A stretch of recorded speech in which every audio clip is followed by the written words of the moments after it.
అంటే అది నిలబెట్టుకునే మనుషులు కదా రాజకీయాల్లో ఉండాలి. మన ఇంటర్వ్యూ మొదలు పెడతాం.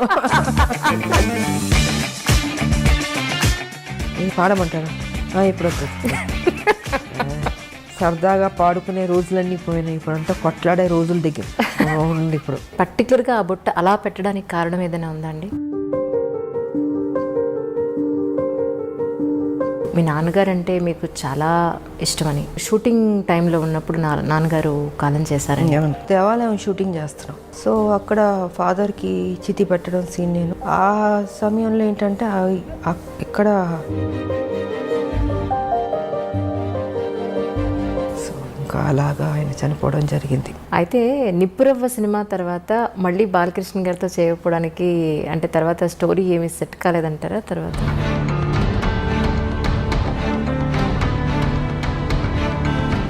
ఏం ఉండదు, ఉన్నంతసేపే నాది అది ఇది అనుకుంటాం. చనిపోయిన నెక్స్ట్ మూమెంట్ ఎప్పుడు బాడీ తీసేస్తారు అనుకుంటారు. ఒకటి తీసుకెళ్ళేది ఒక మంచి పేరు ఒకటే తీసుకెళ్తాం. ఎన్నాళ్ళ రాజకీయ జీవితం చూసిన తర్వాత ఇక్కడ మీరు నేర్చుకున్న లెసన్ అంటే ఏం చెప్తారు? పాలిటిక్సే ఉంటుంది.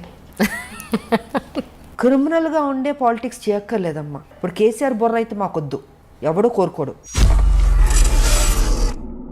సూర్యకాంతం గారి క్యారెక్టర్ చూసి అమ్మో సూర్యకాంతం గారు అని భయపడేవాళ్ళం. కానీ నిజంగా వాడు చాలా మంచివాడు తెలుసా మీకు. మీకు తెలుసుండి ఒక అమ్మాయికి ఎక్కడైనా అన్యాయం జరిగింది అని అంటే మాత్రం అది ఆ మధ్యన ఒక 3 months బేబీ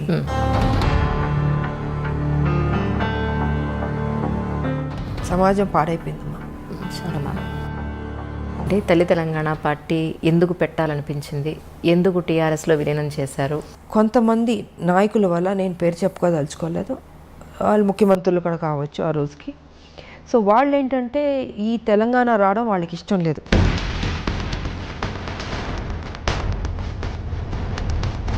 అక్కడితో ఆపలే, దాన్ని బతికిద్దామని నేను తల్లి తెలంగాణ పార్టీ పెట్టాను.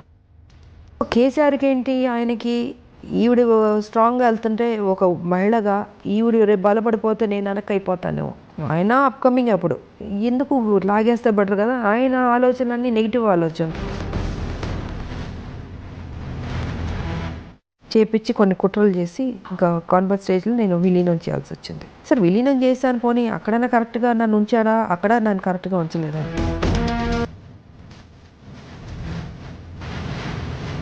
కాంగ్రెస్ ఇస్తున్నాం అని అనౌన్స్ చేసింది. అనౌన్స్ చేసిన నైటే నన్ను సస్పెండ్ చేస్తారు. ఇంకా హౌస్ స్టార్ట్ అయిపోయింది, స్పీకర్ ఆవిడ వచ్చారు, ముందుకు వెళ్ళాను, వెల్ దగ్గరకు వెళ్ళి బిల్లు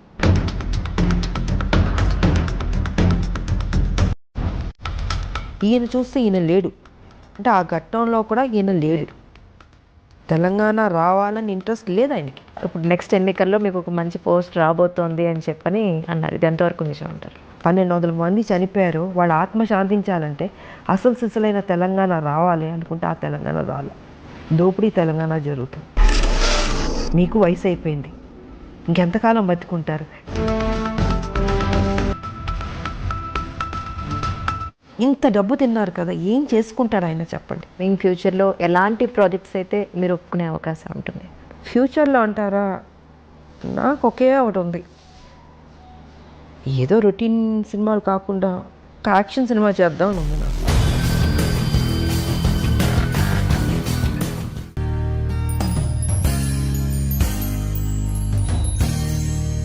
అందరికీ నమస్కారం అండి.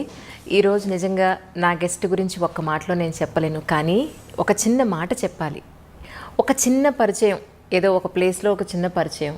నిజంగా ఆ గెస్ట్కి నేను ఎప్పటికీ రుణపడున్నాను. ముందైతే గెస్ట్కి వెల్కమ్ చెప్పేద్దాం. మ్యామ్ నమస్కారం. నమస్తే. మిమ్మల్ని ఇలా కలవడం చాలా సంతోషంగా ఉంది.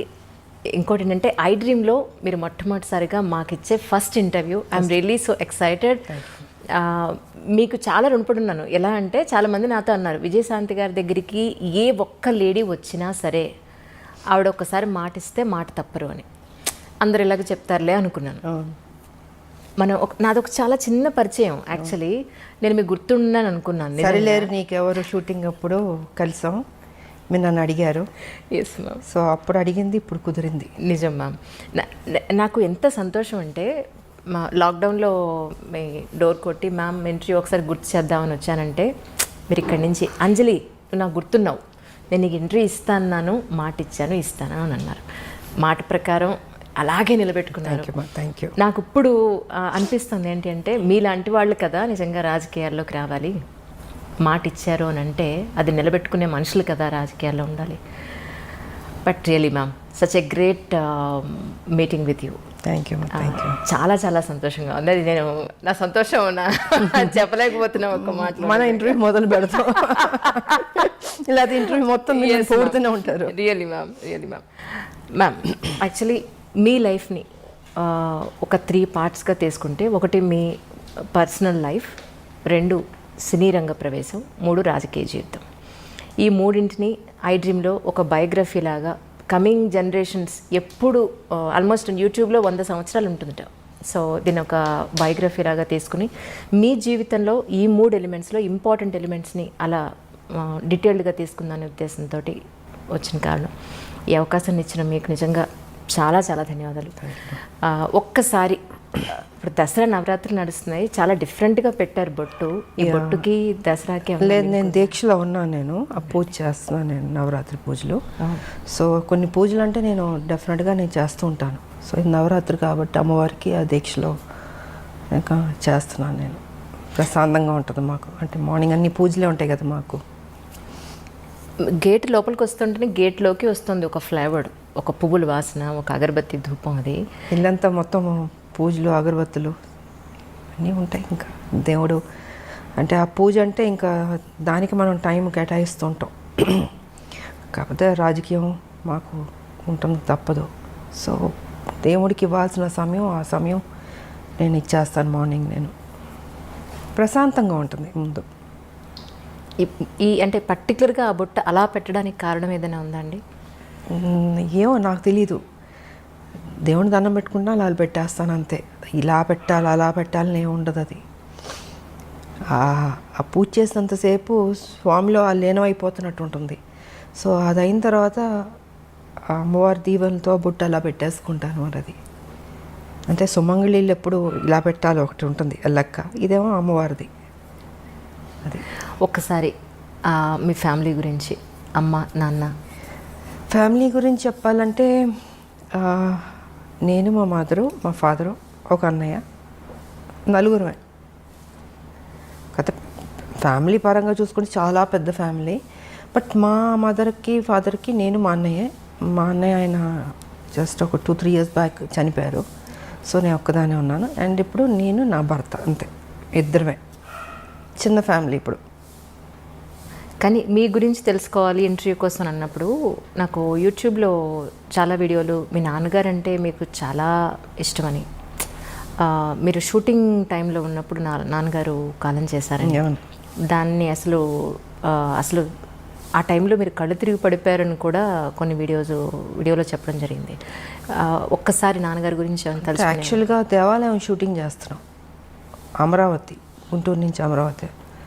సో అక్కడ షూటింగ్ చేస్తుంటే అక్కడ ఏంటంటే ఫాదర్కి చితి పెట్టడం సీను, టి కృష్ణ గారు డైరెక్షన్, దేవాలయం, శ్రవణ్ బాబు గారిని. సో అక్కడ ఫాదర్కి చితి పెట్టడం సీన్ నేను వెళ్ళి కూతురు చితి పెడుతుంది. ఆ సమయంలో ఏంటంటే ఇక్కడ చెన్నైలో అప్పుడు మా నాన్నగారు పోవడం జరిగింది. నాకు తెలియదు, చెప్పలే, టి కృష్ణ గారు ఎవరు చెప్పలే. సరే ఈవినింగ్ షూటింగ్ అంతా అయిన తర్వాత ఇన్ఫర్మేషన్ వచ్చింది. ఇప్పుడంటే మనకు సెల్ ఫోన్స్ ఉన్నాయి, అప్పుడంతా ల్యాండ్ లైన్, టైం పట్టేది, దొరికేది కాదు. ఐ థింక్ 6:37కి టి కృష్ణ గారికి వచ్చింది మెసేజ్, ఇలాగా ఫాదర్ పోయారు అనేసి. సో ఆయన ఏం చేశారంటే పోయారని చెప్పలే నాకు. నైట్ షూటింగ్ ఉండింది, డే అంతా శ్మశానంలో షూటింగు, నైట్ వచ్చి ఈ దశావతారాలు పాటలు తీస్తున్నాం అది. సో దానికి నేను డ్రెస్ చేంజ్ చేసుకోవడానికి క్లాసికల్ డ్రెస్ చేసుకుని రెడీ అయ్యి వస్తున్నాను. టి కృష్ణ గారు అన్నారు, ఇలా నాన్నగారికి బాగాలేదంట, బయలుదేరమ్మన్నారు అన్నారు. అంతే చెప్పారు. ఏమైందంటే లేదు బాగాలేదన్నారు, అంతే, టెన్షన్ ఏం అవ్వబాకమ్మా, బాగాలేదన్నారు అన్న. సరే ఆల్మోస్ట్ అన్ని ట్రైన్లు వెళ్ళిపోయినాయి. నైటు అంటే అమరావతి నుంచి గుంటూరుకు రావాలి కదా, వచ్చేటప్పటికి 11-12 అయినట్టుంది నాకు. ఇంకా 12 లాస్ట్ ఒక ట్రైన్ ఉండింది, ఆ ట్రైన్ పట్టుకుని నేను చెన్నైకి వచ్చాను. చెన్నైకి వచ్చి ఇంటికి వచ్చి చూసేటప్పటికి నాన్నగారు పడుకుని ఉన్నారు. నాకేం అర్థం కాలే, అట్లా టోటల్గా అప్సెట్ అయిపోయి మదర్ అక్కడ కూర్చున్నారు. ఆవిడ ఏడుస్తుంది, నాకేం అర్థం కావట్లేదు. ఎందుకంటే మా నాన్నగారు అంటే చాలా ఇష్టం నాకు నిజంగా. సో ఇంకా అలాగా ఆయన చనిపోవడం జరిగింది. అండ్ దాని తర్వాత మళ్ళీ 1 year గ్యాప్లో మా మదర్ పోయారు. అంటే ఒక దెబ్బ మీద ఇంకొక దెబ్బ. ఆ ఏజ్ చిన్నపిల్లని ఏం తెలుస్తుంది మనకి. తల్లిదండ్రులు ఉండాలని కోరుకుంటాం. అలాంటిది నాన్నగారు ఎన్నో కళ్ళుగా అన్నారు నా కూతురు పెద్ద స్టార్ అవ్వాలి అనేసి. సో ఆ టైం అప్కమింగ్ స్టేజ్ అప్పుడంతా. ఆ సమయంలో ఆయన లేకపోవడం అన్నది పెద్ద సెట్ బ్యాక్ నాకు, నా జీవితంలో పెద్ద బ్లో నాకు. ఇంకా అక్కడి నుంచి మళ్ళీ కోలుకుంటూ మళ్ళీ ముందుకెళ్తుంటే మళ్ళీ మా మదరు. ఇంకా ఇది జీవితం అనుకుని ఇంకా అన్నీ నేనే భుజాన్ని వేసుకొని దిగమింగుకొని బాధ్యత తీసుకొని ఇంకా పనే నాకు సర్వస్వం అనుకుని ముందుకెళ్ళడం జరిగింది. అలా జరిగింది మా మదర్ ఫాదర్ది. కానీ ఒక ఆడపిల్లకండి, అంటే అబ్బాయి సొసైటీలో ఏది ఉన్నా, ఎవరి సపోర్ట్ ఉన్నా లేకపోయినా ఈజీగా అమ్మాయితో కంపేర్ చేస్తే ఈజీగా గెటన్ అయిపోగలుగుతాడు. కానీ ఒక అమ్మాయికి పేరెంట్స్ సపోర్టు, పేరెంట్స్ తర్వాత ఒక మంచి భర్త సపోర్ట్ లేకపోతే అంత ఈజీగా ఏ ప్రొఫెషన్లో ఉన్నా పైకి రావడం ఈజీ కాదమ్మా, చాలా టఫ్ అది. కాకపోతే నాకేంటంటే ఫస్ట్ మదర్ ఫాదర్ పోవడం వల్ల లైఫ్ విలువ, వాల్యూ, బాధ్యత అన్నీ ఆటోమేటిక్గా దేవుడు నాకు తెలిసేటట్టు చేశాడు అనిపిస్తుంది. సో రైట్ టైంలో ఒక ఏజ్లో మ్యారేజ్ కూడా, అది కూడా నాకు దేవుడు చేశాడన్నదే. ఎవరు లేరు కదా పెద్దలు, ఇలాగ ఈ అమ్మాయికి పెళ్లి సంబంధం చూడాలి, ఈ అబ్బాయికి పెళ్లి చేయాలి అనేది చెప్పేవాళ్ళు లేరు, చూసేవాళ్ళు లేరు. నాకు ఉన్న తల్లిదండ్రులు నిద్రపోయారు. నాకు తెలియకుండా నా లైఫ్లో నా భర్త ఆయన రావడం, కలవడం, అనుకోవడం, పెళ్లి చేసేసి ఆల్ ఆఫ్ సడన్ అన్నీ 6 to 7 monthsలో జరిగిపోయినాయి. సో రైట్ టైంలో రైట్ డెసిషన్ అంటారు చూసారా, అలాగా రైట్ టైంలో దేవుడు ఆయనే నాకు, అంటే ముక్కోడి దేవతలు పెళ్లి చేస్తారన్నట్టు ముక్కోడి దేవతలు దీవించినట్టు ఉండింది నాకు మంచి భర్త ఇచ్చి. రైట్ టైంలో ఒక సపోర్ట్ ఉండాలి అన్నది జరిగింది. సో లైఫ్ ఇదైంది. బట్ ఆడపిల్లలకి ఎప్పుడూ తల్లిదండ్రులు ఉండాలమ్మా. కొంతమందికి స్మూత్గా వెళ్తుంది, కొంతమందికి టఫ్గా ఉంటుంది. సో నాకేంటి అన్నీ దెబ్బలే కదా జీవితంలో, అన్నీ స్మూత్గా ఎప్పుడు లేదు నా లైఫ్. అన్నీ టఫ్గా దెబ్బలు తింటూ నేర్చుకుంటూ ముందుకు వెళుతూనే అనుకున్నది సాధించాను. కాబట్టి మా ఫాదర్ ఒక కోరిక నేను నెరవేర్చాను, పెద్ద స్టార్ అవ్వాలన్నది. దాని తర్వాత మా భర్త సేమ్ అదే బాధ్యత ఆయన తీసుకుని, ఆయన కూడా అక్కడితో ఆపలే. పెళ్ళైన తర్వాత ఏదో ఇంట్లో కూర్చోబెట్టడం లేదు, ఆయన కూడా ఆ బాధ్యత తీసుకుని, ఆ టాలెంట్ ఉన్నవాళ్ళు ఇంట్లో ఉండకూడదు అన్నది ఆయన ఆలోచన కూడా. సో ఆయన కూడా దాన్ని అలా కంటిన్యూ చేసి మీకు కర్తవ్యం అన్నది ఆయన ప్రొడ్యూస్ చేసి, సో ఒక హీరో ఇమేజ్ తీసుకొచ్చింది మా భర్త. అంటే తను ఓన్లీ ఒక హౌస్ వైఫ్లో లేకపోతే ఈ గ్లామరో ఇలా కాదు, ఇంకేదైనా కొత్తగా చేద్దామని పోలీస్ ఆఫీసర్ది కర్తవ్యం అన్నది ఆయన ప్రొడ్యూస్ చేశారు. ఇంకా దాని తర్వాత లేడీ అమితాబ్, ఇవన్నీ వచ్చినాయి. అండ్ ఓసే రామలం అదే పెళ్లి చేసేసుకున్న తర్వాత ఇంట్లో కూర్చుని ఉంటే కర్తవ్యం ఉండేది కాదు, ఓసే రామలం ఉండేది కాదు, ఆ హీరో ఇమేజ్ వచ్చేది కాదు. సో క్రెడిట్ ఐ థింక్ మా హస్బెండ్కి ఇవ్వాలి నేను. జనరల్గా మనకు ఉంటుంది చాలే పెళ్లి చేసుకున్నాం సెటిల్ అయిపోదాం అనుకుంటాం, కానీ అలా అనుకోలేదు. ఇంకా అది కూడా కాదు, దాని తర్వాత మళ్ళీ పాలిటిక్స్ కూడా నా మనసులో ఉంటుంది మనకి, కాకపోతే అవన్నీ జరుగుతాయా అని ఒక డౌట్ కూడా ఉంటుంది. కానీ వెనక నేను సపోర్ట్ చేసి ముందుకు నడిపిస్తూ ఈ దారిలో వెళ్ళు, ఈ దారిలో నువ్వు చేయి, నీ డ్యూటీ నువ్వు కరెక్ట్గా చేయి, ఆటోమేటిక్గా అన్నీ సర్దుకుంటాయి, మంచి జరుగుతాయి అన్నది ఆయన చెప్పింది. ఇంకా అలాగా. కానీ ఒక విమెన్ ఏ ఇండస్ట్రీలో ఉన్నా సరే ఒక ఇమేజ్ తెచ్చుకోవడం, వాళ్ళకంటూ ఒక గుర్తింపు తెచ్చుకోవడం అనేది చాలా కష్టం. అందులో గ్లామర్ ఫీల్డ్లో, ఫిల్మ్ ఇండస్ట్రీలో ఒక హీరో ఇమేజ్ అనండి, అది కమర్షియల్గా అయినా సరే లేదంటే ఒక వాల్యుబుల్ పాయింట్లో అయినా సరే, మీరు ఒక హీరో ఇమేజ్ని అప్పట్లోనే హీరోలతో సమానంగా మీరు రెమ్యునరేషన్ పాయింట్ ఆఫ్ వ్యూలో కానీ మీ ఒక మాటకు విలువ కానీ అప్పుడు మీరు అంతా సంపాదించుకోవడం అనేది మామూలు విషయం కాదు యాజ్ ఎ విమెన్. సో అదంతా ఈజీ అండి. ఒక అమ్మాయికి ఒక హీరో ఇమేజ్ని తీసుకొచ్చి, ఫస్ట్ థింగ్ ఏంటంటే మనం మెంటల్గా ప్రిపేర్ అవ్వాలి. హీరోలు ఫైట్ చేసేది మనం చూస్తున్నప్పుడు, మేము హీరోలు పక్కన చేసేటప్పుడు కొన్ని సీన్స్లో వచ్చి హీరో ఫైట్ చేస్తుంటాడు, మనం రియాక్షన్ ఇవ్వాలి. అప్పుడు అనిపించేది అయ్యో పాపం ఇంత కష్టపడుతున్నారు, ఇంత ఎగురుతున్నారు, కొడుతున్నారు, దెబ్బలు తగులుతుంటాయి వాళ్ళు కూడా. అలాంటిది నాకు వచ్చేటప్పటికి అసలు ఫస్ట్ నాకు కొంచెం టైం పట్టింది నేను అడ్జస్ట్ అవ్వడానికి. అంటే ఆ ప్యాటర్న్లోకి తీసుకురావడం, నా ఫిజిక్ కావచ్చు, నా ఆ స్టైల్ కావచ్చు, ఒక మహిళలా చేసినట్టు ఉండకూడదు. అంటే ఒక ఆ హీరో ఒక రఫ్ అండ్ టఫ్ ఆ బాడీ లాంగ్వేజ్ తెచ్చుకోవాలి, దాంట్లో ఇమిడిపోవాలి. సో ఇట్ టుక్ టైం నాకు అది అడ్జస్ట్ అవ్వడానికి. అండ్ ఫస్ట్ పిక్చర్కి నా ఫైట్స్కిను సెకండ్ థర్డ్ దానికి ఇంప్రూవైజ్ చేసుకుంటూ వెళ్ళాను. సో ఇంకా దాని తర్వాత ది బెస్ట్ అన్న పేరు తెచ్చుకున్నాను నేను. అండ్ ఇంకోటి ఏంటంటే ఎందుకు చేయలేము, మనం చేద్దాం, రిస్క్ అయినా పర్లేదు. అప్పుడు మాకు ఈ గ్రాఫిక్స్ అంత లేదు. సో ఏదన్నా కూడా ఒరిజినలే ఉండదు, డూప్ లేకుండా చేసేదాన్ని. చేద్దామని మాస్టర్లతో కన్విన్స్ చేసి ఇంకా సాహసాలే అన్నీ. ఎంత 20 అడుగులో 30 అడుగులు దూకమన్నా దూకేవాళ్ళం. మళ్ళీ గన్ ఒకటి పట్టుకుని దాంతో షూట్ చేసుకుంటూ, మామూలు కాదు అసలు. సో ఇలాగా ఇంప్రూవైజ్ చేసుకుంటూ ఇంకా బెటర్మెంట్ చేద్దాం అన్నది సినిమా నుంచి సినిమాకి బెటర్ అయింది నాకు. సో నన్ను నేను ప్రూవ్ చేసుకోగలిగాను, ఒక యాక్షన్ హీరోలే కాదు హీరోయిన్ కూడా చేయగలుగుతుందని. మళ్ళీ దాంట్లో స్టైల్ ఉండాలి, అందం ఉండాలి. ఏదో కొట్టామన్నట్టు కాకుండా ఎక్స్ప్రెషన్ ఉండాలి, బాడీ లాంగ్వేజ్ కరెక్ట్గా ఉండాలి, ఫినిషింగ్ బాగుండాలి. అది డ్యాన్స్ కావచ్చు, ఫైట్స్ కావచ్చు, ఏదైనా బ్యూటీ ఉండాలి, న్యాచురల్గా ఉండాలి, ఆర్టిఫిషియల్గా ఉండకూడదు. ఏదో ఇప్పుడు జంప్ చేయమన్నారు ఇలా జంప్ చేయడం కాదు, ఒరిజినల్గా జంపింగ్లానే ఉండాలి, రఫ్ లుక్ ఉండాలి. సో ఇలాగ నా బాడీని నేను మలుచుకుంటూ చేశాను నేను. కానీ ఫిల్మ్ ఇండస్ట్రీలో ఒక అమ్మాయికి గ్లామర్ పాత్రలు జనరల్గా అందరికీ వస్తుంటాయి, కానీ ఆర్టిస్ట్ వాళ్ళలో ఉన్న నటనని బయటికి తీసుకురాగలిగే డైరెక్టర్లు కానీ, అలాంటి సినిమాలు కానీ, అలాంటి కథలు కానీ, you are really so blessed. ఒక స్వయం కృషి తీసుకున్న, వందే మాతరం తీసుకోవాలంటే టి కృష్ణ గారు అండి. అవునండి, ఆయనకి నేను రుణపడి ఉన్నాను, థ్యాంక్స్ చెప్పుకోవాలి. ఎందుకంటే ఆయన ఎక్కడున్నా ఆయన బ్లెస్సింగ్స్ ఉన్నాయి. తనలో ఒక నటన ఉందన్నది నేటి భారతంలో తీసుకొచ్చాడు బయటికి. తీసుకొచ్చి నాకు రావాల్సిన పేరు అద్భుతంగా వచ్చింది. విజయశాంతి ఓన్లీ గ్లామర్ కాదు, తను నటించగలుగుతుందని ఆ క్రెడిట్ కృష్ణ గారికి వెళ్తుంది. ఆయన ఏం చేశారు, అక్కడితో కాకుండా ఆయన అన్ని సినిమాల్లో విజయశాంతినే ఉంచాలి. అంటే ఆయన మైండ్ సెట్లో ఏముంది, ఓ రెవల్యూషనరీ ఫిలిమ్స్ అంటే అది తను సూట్ అవుతుంది, ఆయన రాసుకున్న కథకి ఆ పాత్రకి తను న్యాయం చేయగలుగుతుంది, తన ఎక్స్ప్రెషన్స్ బాగా రాబట్టగలుగుతుంది, సో బాగుంది అన్నది ఆయన మైండ్లో పెట్టుకుని ప్రతి సినిమాకి ఇంక తనే ఉండాలి, శాంతమ్మే ఉండాలి. ఆయనతో ఆప్యాయతగా పిలిచాడు శాంతమ్మని. సో ఆయన ప్రతి సినిమాలకు పెట్టేవారు. నేను ఒక స్టేజ్లో అన్న అని పిలిచేదా, అన్న మీకు బోరు కొట్టదా, అన్ని సినిమాల్లో నేనే పెడతాను, ఇంకొక హీరోయిన్ పెట్టండి అన్న. లేదు శాంతమ్మ నువ్వే చేయాలి, నువ్వే బాగా చేస్తున్నావు అనేసి.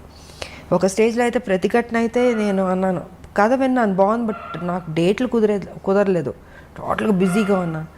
అప్పుడు అన్నాను, అన్న కుదరట్లేదు అంటే నువ్వు చెయ్యాలి, ఇది నువ్వు చేయకపోతే నేను చెయ్యను, భీష్మించి కూర్చున్నాడు ఆయన. ఇంకా ఏంటంటే ఆఖరికి అందరు ప్రొడ్యూసర్ని రిక్వెస్ట్ చేసి 1 నెల నాకు ఇవ్వండి అని 1 మంతే నాకు వెళ్ళాను. వైజాగ్ వెళ్ళి కంప్లీట్ చేసుకుని వచ్చేసాను. సో అంటే నేను చేయలేను అనుకున్నది దేవుడు కూడా అక్కడ కూడా నువ్వే చేయాలన్నట్టు చేయించాడు. అదొక మలుపు. మళ్ళీ సూపర్ స్టార్ అన్నది ప్రతిఘటనతో స్టార్ట్ అయింది నాకు ఆ టైటిల్. కానీ అప్పట్లో ప్రతిఘటన అంటే ఒక రెవల్యూషన్ తీసుకొచ్చి, అసలు యాక్చువల్గా చాలా చిన్నమ్మాయి నేను. ఎగ్జాక్ట్లీ అందరూ ఏమన్నారంటే అదేంటి కృష్ణ మరీ చిన్నపిల్లతో యాక్ట్ చేపిస్తున్నావు, ఒక లెక్చర్ క్యారెక్టర్ అంటే ఒక 30 ఏళ్ళు 40 ఏళ్ళు ఊహించుకుంటారు, బట్ ఆల్మోస్ట్ చాలా యంగ్ నేను అంటే అందరూ క్రిటిసైజ్ చేశారు. అదేంటది ఆవిడ మరీ చిన్నపిల్ల ఉంది, చేయగలుగుతుందా, చేయలేదు, తప్పు చేస్తున్నావు, డెసిషన్ రాంగ్ అవుతుంది అని కృష్ణ గారితో. అంటే నాకు తెలుసు ఏం చేయించాలని కొంచెం గెటప్ అంతా వేసి 3 వేసి కొంచెం పెద్ద అమ్మాయిలా కనపడేటట్టు చేసి నేను కూడా ఛాలెంజ్గా తీసుకున్నాను. ఎప్పుడైతే క్రిటిసైజ్ చేశారో నువ్వు చేయలేవేమో అని, ఎందుకు చేయలేను, నన్ను ఎప్పుడైనా అలా అంటే నేను ఊరుకోలేను, ఇంక దాన్ని ఛాలెంజ్గా తీసుకుంటాను. ఇంక తీసుకుని సో కృష్ణ గారు పట్టుబట్టడం, నేను ఆ ఛాలెంజ్గా తీసుకోవడం, అది అద్భుతంగా సక్సెస్ అయింది. అది మలుపు తిరిగింది నా లైఫ్. దాంతో మీలో నటనని బయటికి తీసుకొచ్చింది ఒక మాస్. అందరూ గ్లామర్ని చూస్తే ఆయన మాత్రం మీలో ఉన్న అంతే. ఫస్ట్ కృష్ణ గారికి క్రెడిట్ వెళ్తుంది, దాని తర్వాత మిగతా వాళ్ళందరూ మంచి డైరెక్టర్లు గొప్ప డైరెక్టర్లు పనిచేస్తారు, బట్ డిఫరెంట్ క్యారెక్టర్స్. బట్ ఆ అమ్మాయిలో ఆ టాలెంట్ ఉన్నదని తీయాలి కదా ఎవరో ఒకళ్ళు, అది టీ కృష్ణ గారు. అవును మ్యామ్. కానీ ఒక ఆర్టిస్ట్కి తన జీవితం మొత్తం మీద చూసుకుంటే మహా అయితే ఒక 2, 3 దొరుకుతాయేమో అలాంటి రేర్ మనసు కరెక్ట్ కదా. కానీ మీ విషయంలో ఒక పెద్ద లిస్టే ఉందండి. నిజంగా నేను ప్రిపేర్ చేసుకున్నాను. చదవండి లిస్ట్. అసలు మామూలు కాదు. మీరు టీ కృష్ణ గారితో చేసిన సినిమా దగ్గర నుంచి టీ కృష్ణ గారితో దగ్గర మీరు 6 సినిమాలు కంటిన్యూస్గా చేశారు. అన్నింటికన్నా మించి అసలు మీరు చేసిన సినిమాలన్నింటిలో అద్భుతమైన ఆర్టిస్ట్ని బయట తీసుకొచ్చిన సినిమాలంటే 10ల సంఖ్యలో ఉన్నాయి. ఎవరికన్నా 3, 4 చెప్పుకోవడానికి ఉంటాయి అసలు. అలాంటిది యూఆర్ రియల్లీ బ్లెస్డ్ అండి నిజంగా. అది మా అందరూ దేవుడు ఎందుకో నా మీద కొంచెం ప్రేమ ఎక్కువైనట్టుంది, అందుకే అంత మంచి చేశాడు నాకు. మనసు మంచిది కాబట్టి మంచిగా జరుగుతుంది. నిజంగా నేను ఎప్పుడు ఎవరి గురించి చెడుగానో నాకు అనవసరం. నా పని, నా డ్యూటీ, నా ఇల్లు, అంతే. ఇదే నా ప్రపంచం అనుకున్నాను నేను. కానీ అదే ఒక అమ్మాయికి ఎక్కడన్నా మీకు తెలుసుండి ఒక అమ్మాయికి ఎక్కడన్నా అన్యాయం జరిగింది అని అంటే మాత్రం నిజంగా రాములం బయటకు వస్తుంది అనేది మొన్న అమ్మాయి విషయంలో చిన్నపిల్ల. అది మహిళలకి ఎప్పుడు న్యాయం జరగాలనేది మాత్రం నేను ఫస్ట్ నుంచి పోరాడుతూనే ఉన్నాను. నా వాయిస్ రేస్ చేశాను నేను. బాధగా ఉంటుంది, ఎందుకంటే ఒక మహిళగా నాకు తెలుసు ఆ కష్టాలు ఎంత కష్టపడితే కానీ పొజిషన్కి రారు, ఎంత స్ట్రగుల్ అవ్వాల్సి వస్తుంది. ప్రతి చోట అడ్డంకి ఉంటుంది. అంటే మన ప్రొఫెషన్లో ఏ ప్రొఫెషన్ ఎన్నుకున్నా దాంట్లో అచీవ్ చేయడానికి అడ్డుపొల్లలు వేస్తూ ఉంటారు, వెనక్కి లాగుతుంటారు. సో ఆ పెయిన్ కానీ నాకు తెలుసు. అది కాక మొన్న జరిగిన ఇన్సిడెంట్ అయితే అది మరీ దారుణం అమ్మ.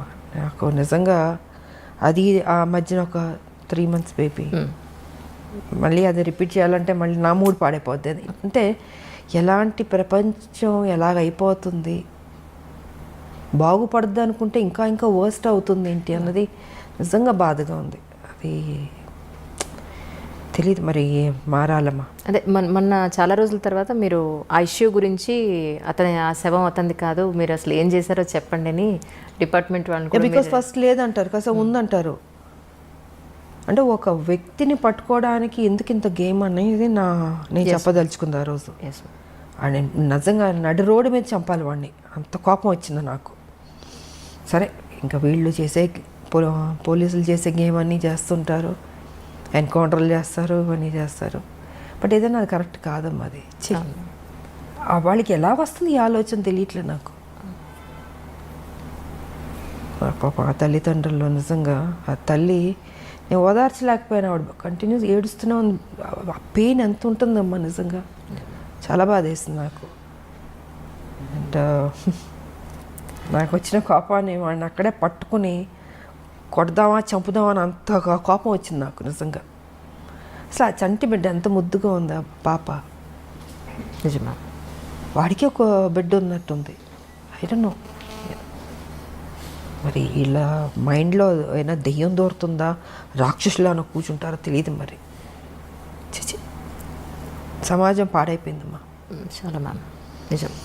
మెయిన్ ఈ డ్రగ్స్ వల్ల వాళ్ళు ఏం చేస్తున్నారో వాళ్ళకి తెలియకపోవడం వల్ల గవర్నమెంట్ ప్రతి స్టేట్లో గవర్నమెంట్ చాలా సీరియస్గా తీసుకోవాలి ఈ విషయం మాత్రం. అంటే ఆ మత్తులో తేడా తెలియట్లేదు వాళ్ళకు కూడా. తల్లి చెల్లి బిడ్డ అన్న తేడా కూడా లేకుండా మృగంలాగా తయారైపోయారు. సో డ్రగ్స్ అనేది కంట్రోల్ చేయాలి, లేకపోతే టోటల్గా చట్టాలు ఇంకా స్ట్రాంగ్ చేయాల్సిందే. నాన్నగారు కాలం చేసిన తర్వాత మళ్ళీ టీ కృష్ణ గారు కాలం చేసినప్పుడు మీరు అంతగా కదిలిపోయారని చెప్పి విన్నాను మ్యామ్. అసలు అంటే ఆయన సినిమాల ద్వారా మీలో ఉన్న నటీమణిని బయటకు తీసుకురావడం ఒకటే కాకుండా ఆయనతో ఉన్నంత బాండింగ్ అంటే ఏం చెప్తారు మ్యామ్? ఒక అన్న చెల్లెల్ని ఎంత అపురూపంగా చూసుకుంటారో అలాగా ఆయన కానీ వదిన ఆవిడ కానీ ఎంతో ఆప్యాయతగా. అప్పుడు గోపీచంద్ అంతా చిన్నపిల్లలు, ఇంకొక పెద్ద బాబు ఉండేవాడు, అబ్బాయి కూడా చనిపోయాడు, పాప ఒకటి ఉంది. సో అందరూ ఒక ఫ్యామిలీలా ఉండేవాళ్ళు నిజంగా, అంత అన్యోన్యంగా. ఆయన ప్రతిదీ కేర్ తీసుకుని శాంతమ్మ ఇది చేయాలి అనేసి. అలాగన్నా ఓసారి పొరపాటు అయ్యేది, అంటే యాక్టింగ్ ఈ సీన్ సరిగా రాకపోతే ఊరుకునేవాడు కాదు, ఆయన తిట్టేవాడు. ఆయన ఈ రేపటి పౌరుల షూటింగ్లో అయితే పెద్ద సీను, కోర్టుని గుడి బయట పెట్టి లెంతీ డైలాగ్ పెట్టి చేయాలి. ఆయన అప్పటికి క్యాన్సర్తో బాధపడుతూ బెడ్ మీద పడుకొని డైరెక్షన్ చేస్తున్నారు. సో ఆ సీన్ ఏంటంటే గంటలు గంటలని చేతులు చేయాలి. నేను ఒక ప్యాటర్న్లో చేసుకుంటూ వస్తే కట్ చేసి చేతులు ఇలాగ చేయాలి కదా, ఎందుకు ఇలా ముడుచుకొని చెప్తావు డైలాగు డామ్ డూమ్ అని తిట్టేశాడు ఆయన. నాకు అర్థం కాలే, ఎప్పుడు నేను చూడలేదు ఆయన్ని అంత ఎమోషన్ అయ్యి కోపం రావడం అనేది. ఒక నిమిషం కూర్చుని పోయాను, నేను ఎక్కడ పొరపాటు చేస్తున్నాను అనుకుని చూసుకుని నాకు కొంచెం టైం అన్నాను. వెళ్ళి 5 minutes కూర్చుని ప్రిపేర్ అయ్యాను, వచ్చాను, సింగిల్ టేక్లో ఓకే చేస్తాను. అంటే ఎక్కడో పొరపాటు జరగచ్చు, అంటే ఆయన మైండ్లో ఇలాగ ఈ క్యారెక్టర్ ఇలా చేయాలి, వైల్డ్గా చేతులని చూపించి అది ఇది ఇలా చేయాలని అని ఉంది. నేను ఒక ప్యాటర్న్లో డైలాగ్ చెప్పుకుంటూ మామూలుగా చేసుకుంటూ వెళ్ళినా, అది కాదు, నాకు అది కావాలి. సీరియస్గా అరిచేసాడు మొత్తం క్రౌడ్, అందరూ జనాలు ఏనాలు. నాకు కొంచెం అప్సెట్ అయ్యాను నేను, ఇదేంట్రా ఇది ఫస్ట్ టైం. బట్ తెలుసు ఆయన హెల్త్ బాగాలేదని తెలుసు. సరే నాకు 5 minutes అని వెళ్ళి కూర్చుని మళ్ళీ నేను ఏ రకంగా చేస్తే బెటర్ అని రివైజ్ చేసుకుని వెళ్ళి చేశాను. I was happy. సో ఇలా ఉండేదమ్మా ఆయనది. అండ్ ఇంకోటి ఏంటంటే ఆయన చనిపోయినప్పుడు నేను ఊటీలో ఉన్నాను. సో ఊటీలో నాకు తెలిసింది వై హరికృష్ణ గారు ఉన్నారు. అప్పుడు కళ్యాణ తాంబూలం షూటింగ్ శోభన్ బాబు గారు నాది జరుగుతుంది. అంటే అప్పుడు తెలిసేటప్పటికి డెఫినెట్గా ఆయన నాకు ఒక గురువు, నాకు ఒక అన్న, అంత కేర్ తీసుకున్న లైఫ్ ఇచ్చిన ఒక గొప్ప వ్యక్తి. ఆయన చనిపోతే మనం ఎలా వదిలేస్తామని అక్కడి నుంచి ఊటీ నుంచి ట్రైన్ పట్టుకుని మొత్తం 2 ట్రైన్లు మారి వెళ్ళాను. నేను వెళ్ళి శ్మశానానికి వెళ్ళేటప్పటికి ఆల్మోస్ట్ అన్నీ అయిపోయినాయి. నేను రీచ్ అయ్యేటప్పటికి వదునున్నారు ఆవిడ అక్కడ. ఇంకా అప్సెట్ అయిపోయాను నేను, అంత గౌరవం నాకు ఆయన అంటే. సో అలా జరిగింది టి కృష్ణ గారు. కానీ టి కృష్ణ గారు కాలం చేసిన తర్వాత వాళ్ళ పిల్లలని చాలా దగ్గరుండి మీరు చూసుకుని వాళ్ళ చదువులతో సహా మీరు పట్టించుకున్నారని అన్నారు, అది ఎంతవరకు నిజం? అలాగని కాదు, వాళ్ళది ఏంటంటే వాళ్ళు ఎవరి దగ్గర ఏమి తీసుకోరు.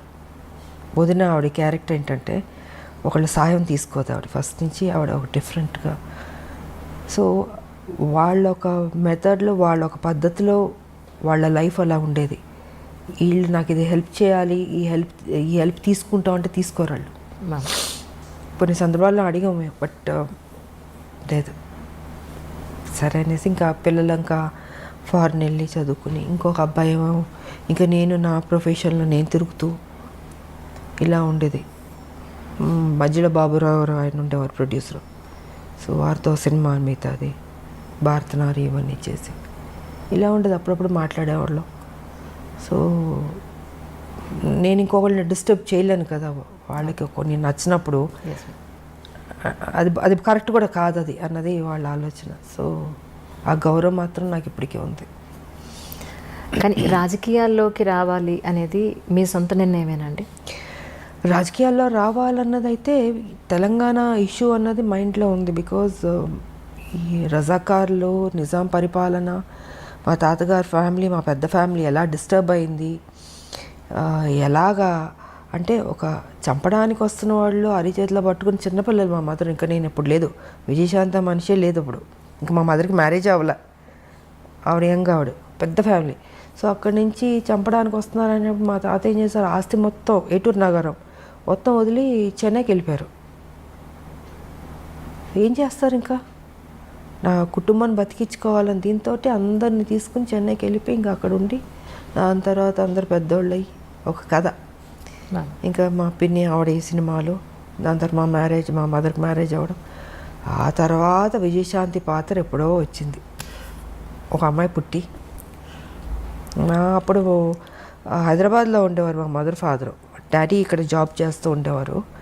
సో మా మదర్ ఇక్కడ కన్సీవ్ అయింది ఆవిడ, అండ్ డెలివరీకి చెన్నైకి వెళ్ళింది అప్పుడు. సో ఇలాగా విజయశాంతి అప్పుడు బయట ప్రపంచానికి వచ్చింది. కానీ సపరేట్ తెలంగాణ అప్పుడు సో అలాగా దీంతో నాకు మా మదరు ఒక సర్టన్ టైంలో ఇలా అలా చెప్పి మామూలు కూర్చుంటాం, మదర్ నేను కూర్చుని మాట్లాడుకున్నప్పుడు ఏంటంటే ఆవిడ చిన్నప్పుడు ఏం జరిగింది, రజాకార్లు, నిజాం పరిపాలన, ఇవన్నీ చెప్తూ ఎక్కడో తెలియని ఒక విత్తనం పడింది బుర్రలో. సరే ఆ సాఫ్ట్ కార్నర్ అలా వచ్చి ఒక స్టేజ్లో తెలంగాణ అన్న దీని మీద టాపిక్ వచ్చినప్పుడు ఇంకా మా హస్బెండ్ కూడా yes you have to do అన్నది. ఇంకా ఆయన నన్ను టైం వచ్చింది ఎంటర్ ది డ్రాగన్ లాగా వార్ ఫీల్డ్లోకి దిగు అన్నది ఇంకా ఆయన చెప్పడం, మనం దిగడం మొదలుపెట్టాం. 1998 జనవరి 26 బీజేపీలో చేరడం జరిగింది. కానీ బాలకృష్ణ గారితో చిరంజీవి గారితో ఎక్కువ సినిమాలు చేశారు. ఆల్మోస్ట్ 17-18 సినిమాలు దగ్గర దగ్గర. ఒక సినిమా అటు ఇటులో చిరంజీవి గారితో ఎక్కువ, బాలయ్యతో ఇద్దరు ఎక్కువ. జస్ట్ 1 or 2 మూవీస్, పెద్దగా డిఫరెన్స్ కూడా ఏం లేదు. అయితే నిప్పురవ్వ సినిమా తర్వాత మళ్ళీ బాలకృష్ణ గారితో చేయకపోవడానికి అంటే తర్వాత స్టోరీ ఏమీ సెట్ కాలేదంటారా? తర్వాత చేయకపోవడానికి కానీ ఎవరితో చేయకపోవడానికి కాదమ్మా, పరిస్థితులను బట్టి ఆ రోజుకి వేరే సినిమాల కమిట్మెంట్లను బట్టి. ఇప్పుడు ఒక సినిమా వచ్చినప్పుడు మనం చేయగలుగుతాం, బాగుంటే చేస్తాం.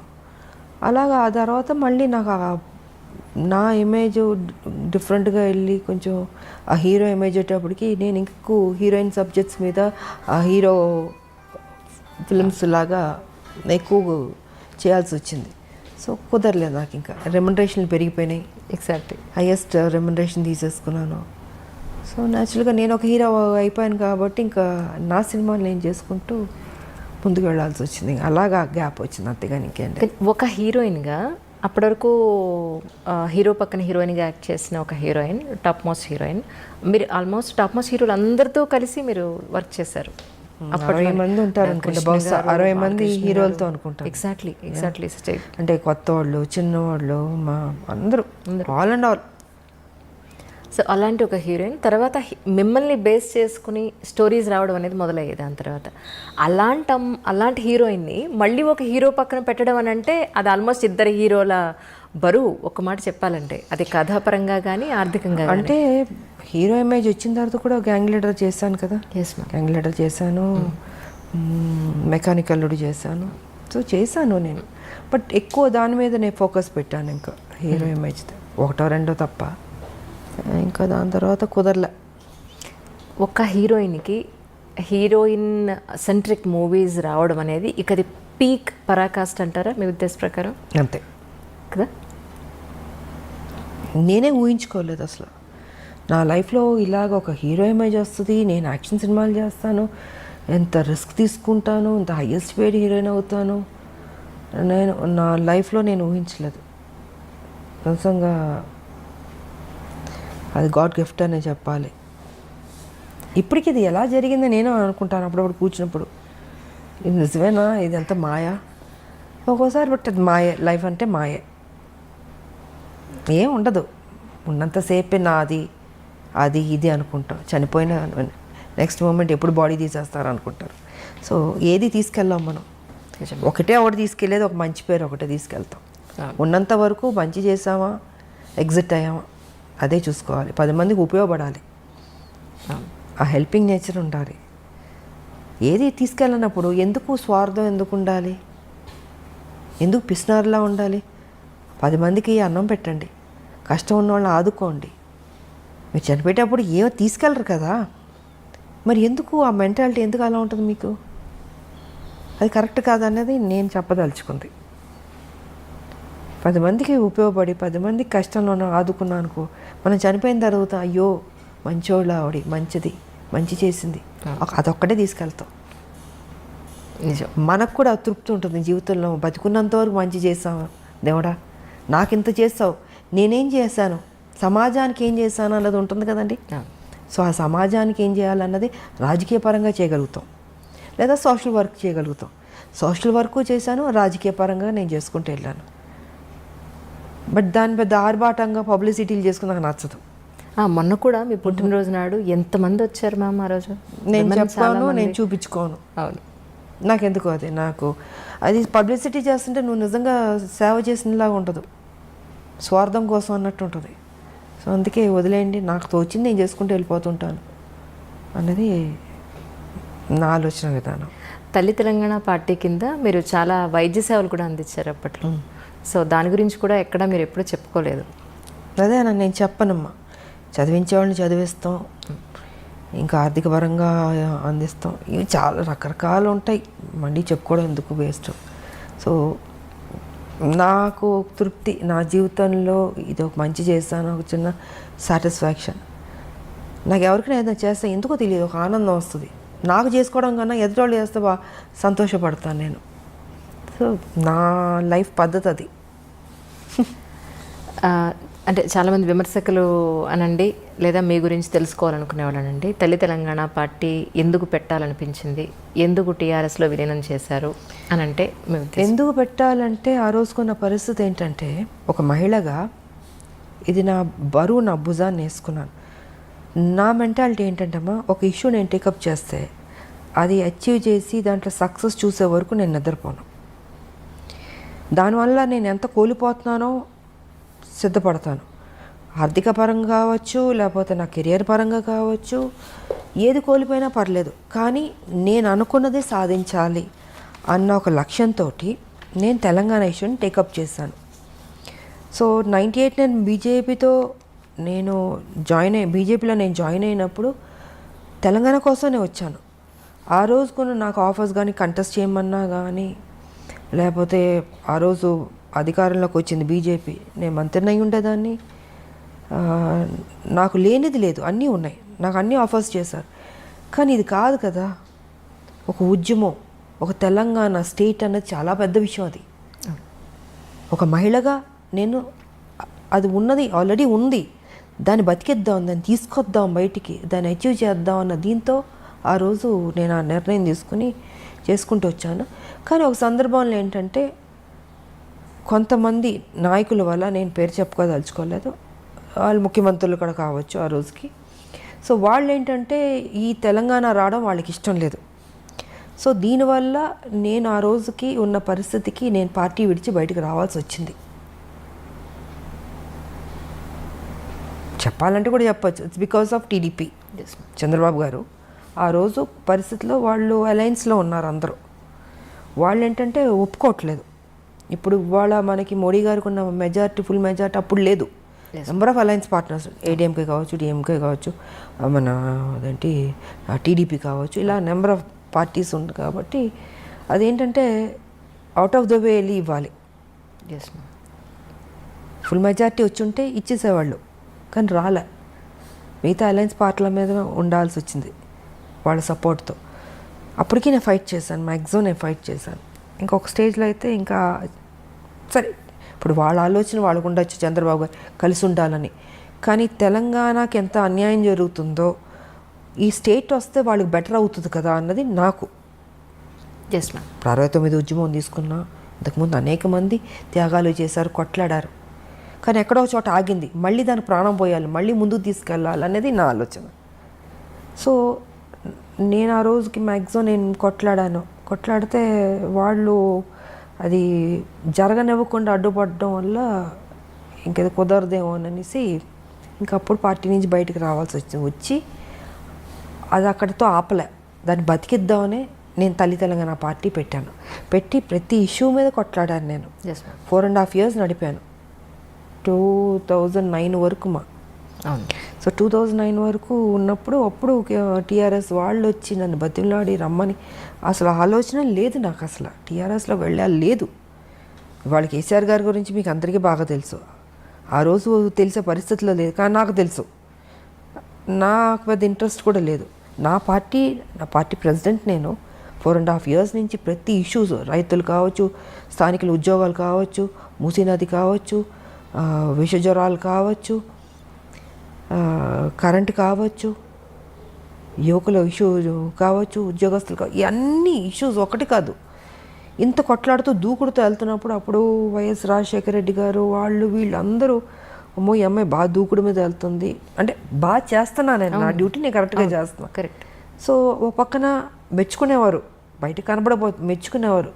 బట్ ఈ అమ్మాయి దూకుడు మీద వెళ్తే ఇంకా స్ట్రాంగ్ అయిపోతుంది, బలపడకూడదు అని కొంతమందికి ఉండొచ్చు. సో కేసీఆర్కి ఏంటి, ఆయనకి ఈవిడ స్ట్రాంగ్గా వెళ్తుంటే ఒక మహిళగా ఈవిడ రేపు బలపడిపోతే నేను వెనక్కి అయిపోతానేమో. అప్పుడు ఈ వాజ్ సో ఆయన అప్కమింగ్ అప్పుడు పార్టీ పెట్టుకుని 2001లో.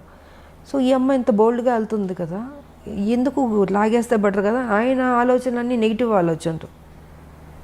నాకు కొంతవరకు అర్థమైపోయింది ఈయన కరెక్ట్గా ఉంటాడని. బట్ ఈయన ఏంటంటే మనుషులు కబురు పెట్టి, జయశంకర్ గారు మేధావులు వాళ్ళతో వీళ్ళతో ఏంటంటే మర్జ్ చేయమని నా మీద ఫోర్స్ పెట్టేవారు. నేను ఎందుకు అంటాను, రెండూ ఒక కాజ్ మీద వెళ్తున్నప్పుడు మీరు తెలంగాణ కోసం, నేను తెలంగాణ కోసం. మీరు ఇప్పుడు వచ్చారు, నేను 98 నుంచి నేను మొదలు పెట్టాను. సో ఇద్దరం కలిసి ఉద్యమాలు చేద్దామండి. నేను ఎందుకు నా పార్టీ మీ దాంట్లో విలీనం చేయాలి. ఆయన ఏంటంటే డొంక తిరుగుడు తిప్పి మిగతా మేధావులతోటి, జయశంకర్ గారితో అందరి మీద ఇలా కాదు ఇలా బాగుంటుంది, ఇలా కాదు ఇలా బాగుంటుంది అనేసి చాలా డిస్కషన్స్ జరిగినాయి. ఇంకా ఆఖరికి ఏం తీసుకొచ్చాడంటే ఇంక మనం ఏదో కరెక్ట్ కాదు, వాళ్ళే కరెక్ట్ అన్న ఫీలింగ్తో చేపించి కొన్ని కుట్రలు చేసి ఇంకా కాన్ఫరెన్స్ స్టేజ్లో నేను విలీనం చేయాల్సి వచ్చింది. లేకపోతే విలీనం చేసి ఉండేది అది కాదు. సార్ విలీనం చేశాను పోనీ అక్కడైనా కరెక్ట్గా నన్ను ఉంచాడా, అక్కడ నన్ను కరెక్ట్గా ఉంచలేదు. ఆయన చేరిన దగ్గర నుంచి నన్ను సస్పెండ్ చేసి బయటికి పంపించే వరకు ఇదే టెన్షన్ నాకు. నేను ఎంపీగా పోటీ చేసినప్పుడు కూడా నన్ను ఓడగొట్టాలని చూశాడు ఆయన. బట్ లక్కీగా నేను గెలిచాను నేను. సో గెలిచిన తర్వాత వెంటనే మళ్ళీ ఏదో ఒక నిందేయడం, ఒక సాకు చూపించడం, దాంతో నాతో మాట్లాడడం మానేశారు. 6 months ఎంపీగా గెలిచిన తర్వాత 6 months అని దూరం పెట్టాడు, మాట్లాడలే. నా కాన్స్టిట్యున్సీ పనులు నేను చేసుకున్నాను. మళ్ళీ ఈయన నిరాహార దీక్ష చేయబెట్టాడు. దాని తర్వాత ఈయన చచ్చిపోతాడేమో నేను మొత్తం ఢిల్లీ వాళ్ళతో మాట్లాడి గవర్నర్తో మాట్లాడి, తివారీ గారు గవర్నర్ అప్పుడు తివారీ గారు ఉన్నారు, సో చిదంబరం గారు ఉన్నారు అప్పుడు, he was home minister. So మిగతా అందరితో మాట్లాడి ఈయన నిరాగదీక్ష చేస్తున్నారు, ఆయన చనిపోతాడేమండి, హెల్ప్ చేయండి ఆయన్ని. అప్పటికి మాటలు లేవు నాకు ఆయనకి. సో ఈ రకంగా చేసాం. అప్పుడు ఆ సందర్భంలో మళ్ళీ ఆయన కలిసి ఆయన హాస్పిటల్లో ఉన్నప్పుడు అప్పుడు మాట్లాడుకోవడం జరిగింది. మళ్ళీ మాట్లాడుకుని మళ్ళీ పార్టీలో మళ్ళీ మామూలైన తర్వాత మళ్ళీ నా మీద ఇదే అది ఎప్పుడు ఆయన ఒక టైం వెయిట్ చేస్తూ కూర్చున్నాడు, ఈవిని ఎప్పుడు బయటికి పంపించేద్దామని. సో 2013లో కాంగ్రెస్ ఇస్తున్నాం అని అనౌన్స్ చేసిన నైటే నన్ను సస్పెండ్ చేస్తాడు. మేము ఆ మేడంని విజయశాంతి గారిని మేము సస్పెండ్ చేయలేదు, ఆవిడే పెట్టకుండా మీరు యూట్యూబ్ కప్పుకున్నారు అని చెప్పి మీరు యూట్యూబ్లోకి వెళ్ళొచ్చు. అక్కడ మొత్తం మీకు ఇవాళ కేసీఆర్ అసెంబ్లీ సాక్షిగానే అబద్ధాలు చెప్తున్నాడు. సో మీరు యూట్యూబ్కి వెళ్తే కేసీఆర్ 2013లో నన్ను సస్పెండ్ చేసింది ఆల్మోస్ట్ ఆల్ ద ఛానల్స్లో వచ్చింది. నైట్ 12 o'clock అది మీరు చూడొచ్చు. నేను జరిగింది చెప్తే నాకు అబద్ధాలు చెప్పాల్సిన అవసరం నాకేం లేదు. కేసీఆర్ లాగా ఇవాళ అసెంబ్లీలో నేను 3 ఎకరాలు ఇస్తానని చెప్పి నెక్స్ట్ కట్ చేస్తే నేను అసలు ఆ మాట అన్నే లేదేదో అని చెప్తున్నాడు. యాజ్ అ చీఫ్ మినిస్టర్గా ఆయన ఇంత అసెంబ్లీ సాక్షిగా చెప్పి ఇవాళ లేదు అంటున్నాడంటే ఆయన ఎలాంటి వ్యక్తి మీకే అర్థం కావాలి. సో జరిగింది నేను చెప్తున్నాను. 2013లో నన్ను సస్పెండ్ చేసిన తర్వాత నా కాన్స్టిట్యున్సీలో నేను ఎంపీగానే ఉన్నాను, నా పని చేసుకుంటూ ఉన్నాను. 2014లో పార్లమెంట్లో బిల్లు పాస్ అయింది. అప్పుడు బిల్లు పాస్ అవుతున్నప్పుడు నాకు ఆయనకి మాట్లాడలేదు, కానీ ఆ రోజు ఫస్ట్ టైం నన్ను వచ్చి ఎలా ఉన్నావు విజయ అని ఒకే ఒక మాట అన్నాడు, బాగున్నా అన్న. సో ఫైనల్గా అది ఆ రోజు ఇంకా లాస్ట్ డే. ఇంకా అప్పుడు కాంగ్రెస్ పొన్నం ప్రభాకర్ వీళ్ళందరూ చాలామంది ఉన్నారు. మీరు వస్తారా అన్నాను. నేను ఉంటాను అది అన్నాను. ఇంకా హౌస్ స్టార్ట్ అయిపోయింది, స్పీకర్ ఆవిడ వచ్చారు, ముందుకు వెళ్ళాను, వెల్ దగ్గరకు వెళ్ళి ఇంకా షౌటింగు, మిగతా వాళ్ళు ఆవిడ చదవబోతుంది బిల్లు చదువుతుంటే మిగతా వాళ్ళందరూ అడ్డుపడడం, నేను దూకడం, నేను అది పట్టుకోవడం పేపర్లు చింపకుంటాను. ఈయన చూస్తే ఈయన లేడు, అంటే ఆ ఘట్టంలో కూడా ఈయన లేడు. తెలంగాణ రావాలని ఇంట్రెస్ట్ లేదు ఆయనకి. ఉంటే ఆ ఒక్క ఎప్పుడు బిల్లు పాస్ అవుద్దని కొన్ని కోట్ల మంది ఎదురు చూస్తాం. ప్రపంచం మొత్తం తెలంగాణ వాళ్ళు అక్కడక్కడ ఉంటుంటారు కదమ్మా. సో అన్ని చోట్ల నేను తెలంగాణ వాళ్ళు ఎప్పుడు జరుగుతుందా, ఎప్పుడు బిల్లు పాస్ అవుద్దని ఉంటున్నారు. అలాంటి సమయంలో ఈయన అక్కడ కదా ఉండాలి, అక్కడ లేకుండాను బయటికి వెళ్ళిపోయాడు. సో ఆ లాస్ట్ మూమెంట్ వరకు కూడా నా డ్యూటీ నేను సిన్సియర్గా చేసి బిల్లు పాస్ అయింది. చాలా హ్యాపీ ఫీల్ అయ్యాను నేను. అవును మ్యామ్, ఆ టైంలో you are also one of the party. ఒక్కదాన్నే నేను ఉన్నది ఇద్దరు ఎంపీలు ఒక ఆయన లేడు, వచ్చాడు వెళ్ళిపోయాడు. సో చివరి వరకు బిల్లు పాస్ అయ్యే వరకు నేను ఉన్నాను. ఆ రోజు బిల్లు పాస్ అయింది, నేను అనుకున్నది సాధించాను. మొత్తం మీ అంటే తాతగారు ఇంత ట్రావెలింగ్ పట్టింది నాకు. బీజేపీ నుంచి, నా తల్లి తెలంగాణ నుంచి, టీఆర్ఎస్ దగ్గర నుంచి, కాంగ్రెస్ దగ్గర నుంచి ఇంత ట్రావెలింగ్. ఈ ట్రావెలింగ్లో ఎక్కడ నా స్వార్థం చూసుకోలేదు. విజయశాంతి ఒక పెద్ద స్టారు, తెలంగాణ కోసం కొట్లాడుతుంది. ఆవిడ అడిగితే ఏదో ఇవ్వడానికి అన్ని పార్టీలు రెడీ. ఆయన మిగతా పార్టీలు అందరూ నాకు ఏం కావాలో తీసుకోండి, మా పార్టీలోకి రండి అన్నీ అడిగారు. కానీ ఎప్పుడూ పదవులకి కానీ దేనికి నేను లొంగలే. నేను దేనికి వచ్చాను? తెలంగాణ కోసం. అది నాకు ముఖ్యం. మీరు నాకు డబ్బులు ఆశ చూపించినా, పదవులు ఆశ చూపించినా, సీఎం పదవులు చూపించినా నాకు వద్దండి. నాకు తెలంగాణ ఇవ్వండి అని ప్రతి నిమిషం నేను టెన్షన్ పడ్డాను నేను. సో ఇలా జరిగింది నా కెరియర్, పొలిటికల్ కెరియర్ ఇలా ఇంత స్ట్రగుల్తో కూడి. బట్ ఫైనల్గా నేను అనుకున్నది అచీవ్ చేశాను. అది నాకు.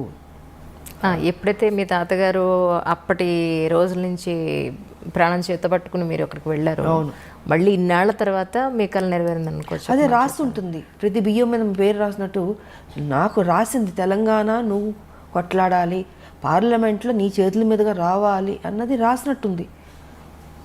అది జరిగింది. మరి ఇంతకుముందు ఇంతమంది ఎంపీలు గెలిచారు, ఎప్పుడు రాలేదు. ఫైనల్ ఇద్దరిలో ఒకళ్ళు. నా డ్యూటీ నేను సక్రమంగా చేశాను. సార్ విమర్శించే వాళ్ళు విమర్శిస్తారు, విమర్శించేటట్టు చేస్తారు కేసీఆర్.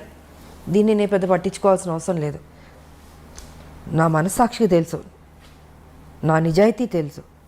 నేను సిన్సియర్గా పనిచేస్తాను తెలంగాణ కోసం. రీసెంట్గా బీజేపీలో నాయకులు ఒక ఆయన అన్నారు ఏంటంటే, విజయశాంతి గారికి ఇప్పుడు కమింగ్ ఎలక్షన్స్లో ప్రత్యక్ష రాజకీయాల్లో పోటీ చేస్తున్నారండి, ఒక పెద్ద పోస్ట్ రాబోతోంది. ఎందుకు అని అంటే ఆవిడకి దేని మీద ఆశ లేదు, వాళ్ళకంటూ ఎవరున్నారండి, మొగుడు పెళ్ళం వాళ్ళిద్దరు తప్ప వాళ్ళకి ఇంకేం కావాలి. ఇప్పుడు వెనకాతల పిల్లలు ఉన్నారు, లేకపోతే ఇంకా పెద్ద ఫ్యామిలీ ఉంది, వాళ్ళ కోసం కూడబెట్టాలి అనేది లేదు. ఆవిడకి ఇంకేం కావాలి, సొసైటీ గురించి తప్ప ఇంకా పెద్దగా ఆలోచించే పరిస్థితి లేదు. మేడం అయితే ఆ పరిస్థితిలో ఉన్నారు కాబట్టి ఇప్పుడు ప్రత్యక్ష రాజకీయాల్లో చాలా డైరెక్ట్గా ఇప్పుడు నెక్స్ట్ ఎన్నికల్లో మీకు ఒక మంచి పోస్ట్ రాబోతోంది అని చెప్పని అన్నారు. ఇది ఎంతవరకు నిజం అంటారు? ఒకటమ్మా, నేను ఏనాడు పోస్టుల కోసం పరిగెత్తిందో తాపత్రయపడిందో నా లేదు. నా ప్రజలకు మేలు జరిగితే చాలు, నన్ను ఏం చేయమంటారు చెప్పండి, నేను చేస్తాను. నా జీవితం అన్యాయం అయిపోయినా పర్లేదు, కానీ నా ప్రజలు 4 కోట్ల ప్రజలు, వాళ్ళకి మేలు జరిగితే చాలు అన్నదే తప్ప ఇంతకాలం ఎన్ని నాకు రెడ్ కార్పెట్లు వేశారమ్మా.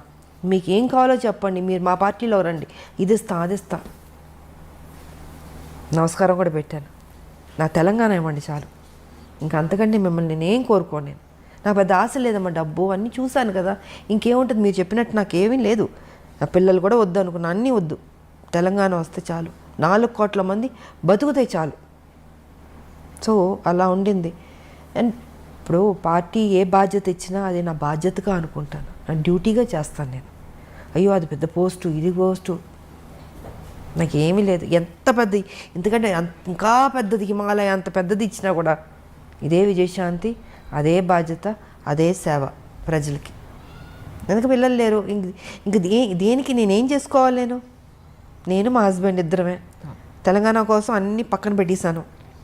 సో ప్రజలకు బాగా జరిగింది అనుకో. నా బాధ ఇవాళ ఏంటంటే, ఇంత కష్టపడి తెలంగాణ సాధించాం, 1200 మంది చనిపోయారు, వాళ్ళ ఆత్మ శాంతించాలంటే అసలు సిసలైన తెలంగాణ రావాలి అనుకుంటే ఆ తెలంగాణ రాలే, దోపిడీ తెలంగాణ జరుగుతుంది. ఇది నాకు బాధగా ఉంది. దీని మీద నేను ఫైట్ చేస్తున్నాను. నేను కేసీఆర్ గారు కూడా ఒక్కసారి మేము గుండె మీద చేపెట్టుకుని ఆలోచించండి, మీరు చేస్తుంది రైటా రాంగా అని. మీకు వయసు అయిపోయింది, ఇంకెంతకాలం బతుకుంటారు? కనీసం మీరు వెళ్ళే లోపల మంచి చేసి వెళ్ళాలన్న ఆలోచన మీకు తట్టట్లేదు కేసీఆర్ గారు. మనం ఎన్ని మాటలు మాట్లాడుకున్నాం తెలంగాణ, ఎన్ని విషయాలు మనం డిస్కస్ చేస్తాం తెలంగాణ. ఇవాళ ఏమైపోయింది? మీకు ఎలా మనసు వస్తుంది ఆ అమాయక ప్రజలను మోసం చేయాలని? మీకు దేవుడి భక్తి ఉంటుంది, ఒకసారి ఆలోచించండి. ఇంత అబద్ధం, ఇంత మోసం అండి, ఇంత డబ్బు తిన్నారు కదా, ఏం చేసుకుంటాడు ఆయన చెప్పండి? 1,00,000 కోట్ల పైన మీరు తీసుకున్నారు, తెలుసు అందరికీ. ఏం చేసుకుంటారు? ఆల్మోస్ట్ మీరు 70కి వెళ్ళబోతున్నట్టున్నారు. ఏం తినడానికి ఉండదమ్మా, తినేది ఇంతే తింటాం. కానీ మీరు కొంచెం మారండి. నేను అదే అంటున్నా, కేసీఆర్ గారు మీరు ఇప్పుడైనా మారండి. 2 సార్లు మీకు ప్రజలు అవకాశం ఇచ్చారు. ఆ ప్రజలు వాళ్ళ మొహాలు చూడండి, వాళ్ళని చూస్తే మీకు మోసం చేయబుద్ధి అవుతుందా? మీకు తప్పనిపించట్లేదు మీకు నిజంగా? కనీసం ఇప్పుడైనా మారి మంచి చేశాను, ఈ భూమి నువ్వు విడిచేది వెళ్ళండి. మీకు వెళ్ళాల్సిన టైంలో మీరు ఉండండి, 100 ఏళ్ళు బతకండి కాదట్లే, కానీ తప్పు చేసి వెళ్ళొద్దు, మంచి చేసి వెళ్ళండి. ఉద్యమంతో చేసాం మనం, ఆ చిన్న తప్పు కూడా వద్దు, ఆ రిమార్క్ కూడా వద్దు అన్నది నేను ఆయనకి చెప్తున్నాను. నేను ఆయన తీసుకుంటాడని నేను అనుకోవట్లేదు, బట్ నా డ్యూటీ నేను చెప్తున్నాను.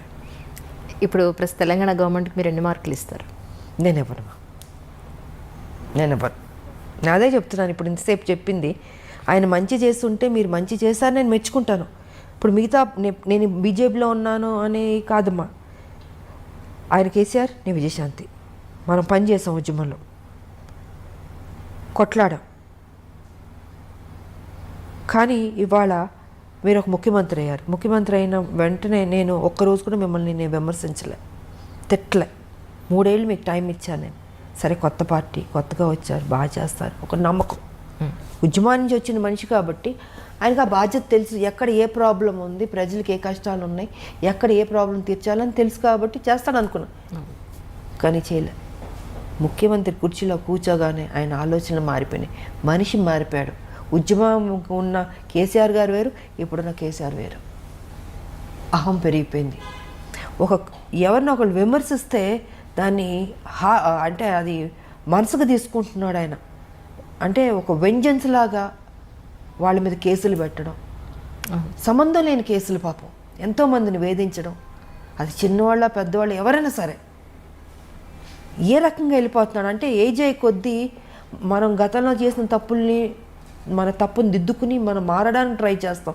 కానీ ఈయన మారతలే. ఏజ్ అయ్యే కొద్దీ ఇంకా అగ్రెసివ్గా, నెగిటివ్గా, హార్ష్గా, క్రిమినల్గా ఈ రకంగా తయారవుతుంటే మరి నాకు ఈయనకి ఎక్కడి నుంచి వస్తుంది ఈ ఆలోచన నాకు అర్థం కావట్లే. ఫామ్ హౌస్లో కూర్చున్నది ఏ రకంగా మనం మోసం చేస్తూ వెళ్దాం అన్నది ఆలోచిస్తున్నాడు తప్ప ఇది మంచి చేద్దాం అన్నది లేదు. ఒక ముఖ్యమంత్రి అంటే పబ్లిక్లో ఉండాలి, ప్రజల్లో తిరగాలి. సో ఈయనైతే ప్రజల్లో తిరగట్లేదు. ఎంతసేపు ఫామ్ హౌస్లో కూర్చుని ఆలోచిస్తూ ఉన్నాడు. ఏ ఆలోచన అంటే మంచి ఆలోచన కాదు, చెడ్డ ఆలోచనలు. ఈ ఎన్నికలకి ఇలా మోసం చేద్దాం, ఆ ఎన్నికలకి ఇలా మోసం చేద్దాం ప్రజల్ని. నువ్వు ఎవరిని మోసం చేస్తున్నావు? ప్రజలు. ఆ ప్రజల్ని నువ్వు 2 సార్లు గెలిపించారు. అది తప్పనిపించట్లేదా అంటాను నేను. సో నేనైతే మార్కులు ఇవ్వను ఆయనకి. ఆయన డెఫినెట్గా మంచి చేస్తుంటే ఇచ్చుండేదాన్ని. మా పార్టీ ఏమనుకున్నా అనుకొని నేను ఆటోతో వెళ్ళి నేను పొగిడేదాన్ని. వచ్చే ఎలక్షన్స్కైనా హైదరాబాద్లో లేదా తెలంగాణ జిల్లాలో లేదా మన తెలుగు రాష్ట్రాల్లో బీజేపీ వచ్చే అవకాశం ఉందంటారా మీ ఉద్దేశ ప్రకారం? We are trying I all best. నేను ఒకటే చెప్తున్నాను పబ్లిక్ కూడా, ఇంకా మీరు కన్ఫ్యూజ్ కాకండి. ఒకటే ఒక పార్టీ బీజేపీ పార్టీ ఉంది. ఎందుకంటే టీఆర్ఎస్ గతంలో కాంగ్రెస్ చూశారు, టీడీపీ చూశారు, అందరం చూస్తారు. కాంగ్రెస్ ఆల్మోస్ట్ ఏంటంటే టీఆర్ఎస్తో విలీనం అన్నట్టే చెప్పచ్చు. ఎందుకంటే అన్ని ఎమ్మెల్యేలు తీసుకున్న తర్వాత ప్రతిపక్ష హోదా కూడా పోయింది కాంగ్రెస్కి. ఇవాళ కేసీఆర్ గారు ఏం చెప్తుంటే కాంగ్రెస్ అదే చేస్తుంది. సో నేను బయటకు రావడానికి కూడా ఇదే కారణం. అంటే ఎంత కష్టపడినా వీళ్ళు లాస్ట్కి అమ్ముకుంటారు. అదే జరిగింది మొన్న 18-19లో. ఇంకా వీళ్ళు కరెక్ట్ కాదు, వీళ్ళు కొట్టాడేవాళ్ళు కాదు, వీళ్ళు డబ్బులకు అమ్ముడుపోయేవాళ్ళు, ప్యాకేజీలు తీసుకునేవాళ్ళని కొంతమంది చేస్తున్న తప్పుకి ఆ పార్టీ మొత్తానికే అందరికి మీద పడుతుంది. సో ఆ కొంతమంది సరిలేదు ఆ పార్టీలో, దానివల్ల కాంగ్రెస్ మర్యాద పోయింది. సో ఇవాళ నేనేమంటానంటే పబ్లిక్కి 4 లక్షల కోట్లు అప్పులు అయిపోయినాయి, తెలంగాణ డెవలప్మెంట్ లేదు. కేసీఆర్ ఎంతసేపు డబ్బుతో ఓటుతో కొనొచ్చు అని ఆ ప్యాటర్న్లో వెళ్తున్నాడు. ఆయన ఏం చేయడు. ఇంకా మీకు ఉన్నది ఒక బీజేపీ. సో దీన్ని సెటరేట్ చేయాలన్నా, డెవలప్ ఎంతైనా కొంత బెటర్ అవ్వాలన్నా, ఒక డిసిప్లిన్, ఒక అడ్మినిస్ట్రేషన్ బాగుండాలన్నా ఒక బీజేపీ వల్లే సాధ్యం. ఈసారన్నా ప్రజల్లో ఆలోచించి బీజేపీకి ఓటేసుకోండి. ఇంక లేదు, ఆల్టర్నేట్ లేదు. ఇంక మీకు ఒకటి బీజేపీ కనపడుతుంది. ఇంకా ఇప్పుడు మీరే ఆలోచించుకోండి, ప్రజలకు వదిలిపెడతా. కాంగ్రెస్ ఏం చేస్తుందో అన్ని తప్పులు మీరు చూస్తున్నారు. టీఆర్ఎస్ ఏం చేస్తుందో మొత్తం కరప్షన్ చూస్తున్నారు. ఉన్న దాంట్లో ఎవరు బెటర్గా ఉన్నారంటే బీజేపీ. అది ఒక జాతీయ పార్టీ, కరప్షనే ఉండదు. మీకు అందాల్సింది డెఫినెట్గా పబ్లిక్ అందుతుంది. ఇక్కడ ఎవరు తినేవాళ్ళు ఉండరు పార్టీలో. ప్రజలకే ఖర్చు పెట్టేవాళ్ళే ఉంటారు. ఏ స్కీమ్స్ తీసుకొచ్చినా మోడీ గారు పబ్లిక్లోకి వెళ్ళిందా అని చూసుకుంటాం. కానీ కేసీఆర్ ఏం చేస్తున్నారు, పబ్లిక్ దగ్గర నుంచి గుంజుతున్నాడు ఈయన. సో వ్యత్యాసం నేను చెప్తున్నాను టీఆర్ఎస్కి అండ్ బీజేపీకి. ఇవాళ అన్ని మ్యాక్సిమం కేంద్రం నుంచి వస్తుంది తెలంగాణకి, కానీ కేసీఆర్ ఏం చేస్తున్నాడు, నేనే ఇచ్చుకుంటున్నాను ఆయన చెప్పుకుంటున్నాడు, బీజేపీ గురించి చెప్పట్లే. సో ఇప్పుడు న్యాయం జరగాలంటే బీజేపీ రావాల్సిందే అన్నది నేను చెప్పదలుచుకుంది. చాలా స్పష్టంగా చెప్తున్నాను. ఓటుకి 2000 ఇచ్చి ఓట్లు వేసుకున్న తర్వాత ఎవరు నష్టపోతున్నారు, మీరే నష్టపోతున్నారు పబ్లిక్. నా ఆలోచన ఎప్పుడు మీ మీద ఉంటుంది, మీరు ఎప్పుడు బాగుండాలని కోరుకుంటున్నాను నేను. కొట్లాడే తెలంగాణ మీకోసం కదా, మీకు అన్యాయం జరుగుతున్నప్పుడు చెప్పాల్సిన బాధ్యత నాకుంది. నేను అందుకే చెప్తున్నాను ఇవాళ.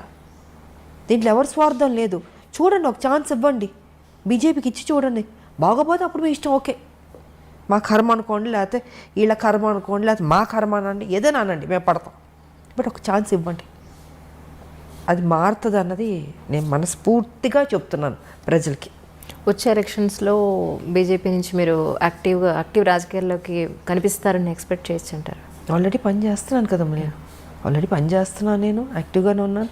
పార్టీ ఏ ప్రోగ్రామ్ అన్నా నేను వెళ్తున్నాం. నేను ఎప్పుడూ రెడీయే, నేను పని చేసేది. నేను 24 hours నాకు అలవాటే కదా. ఉద్యమాలు చేసిన వచ్చిన మనిషికి పోలీస్ స్టేషన్లు చూసాం, జైళ్ళు చూసాం, ఖైదీలు చూసాం, సామాన్య ప్రజలు చూసాం, కోర్టు మెట్లు ఎక్కాం, రోడ్ల మీద కూర్చున్నాం, తిండి తిప్పలు లేకుండా పనిచేసిన రోజులు ఉన్నాయి కదా. సో విజయశాంతి పనిచేసే మనిషే.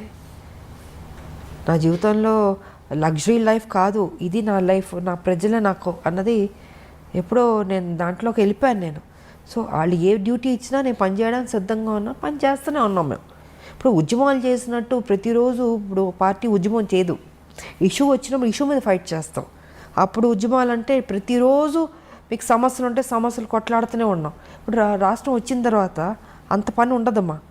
ఇష్యూ వచ్చినప్పుడు ఇష్యూ, ఎలక్షన్స్ వచ్చినప్పుడు ఎలక్షన్స్, మీటింగ్ అన్నప్పుడు మీటింగ్, ఇలా డివైడ్ అవుతుంది వర్క్. సో దానికి తగ్గట్టు మేము పని చేస్తున్నాం. మ్యామ్, తర్వాత రౌడీ ఇన్స్పెక్టర్ సినిమా అప్పుడు మీ ఫ్యాన్స్ కర్నూలు జిల్లాకు మీరు వెళ్ళినప్పుడు మూవీ పరంగా అక్కడ ఎంతోమంది తండోపతండాలుగా విజయశాంతి గారిని చూడడానికి వచ్చేసినప్పుడు చాలా ఉద్రిక్త పరిస్థితులు నెలకొన్నాయి అప్పట్లో.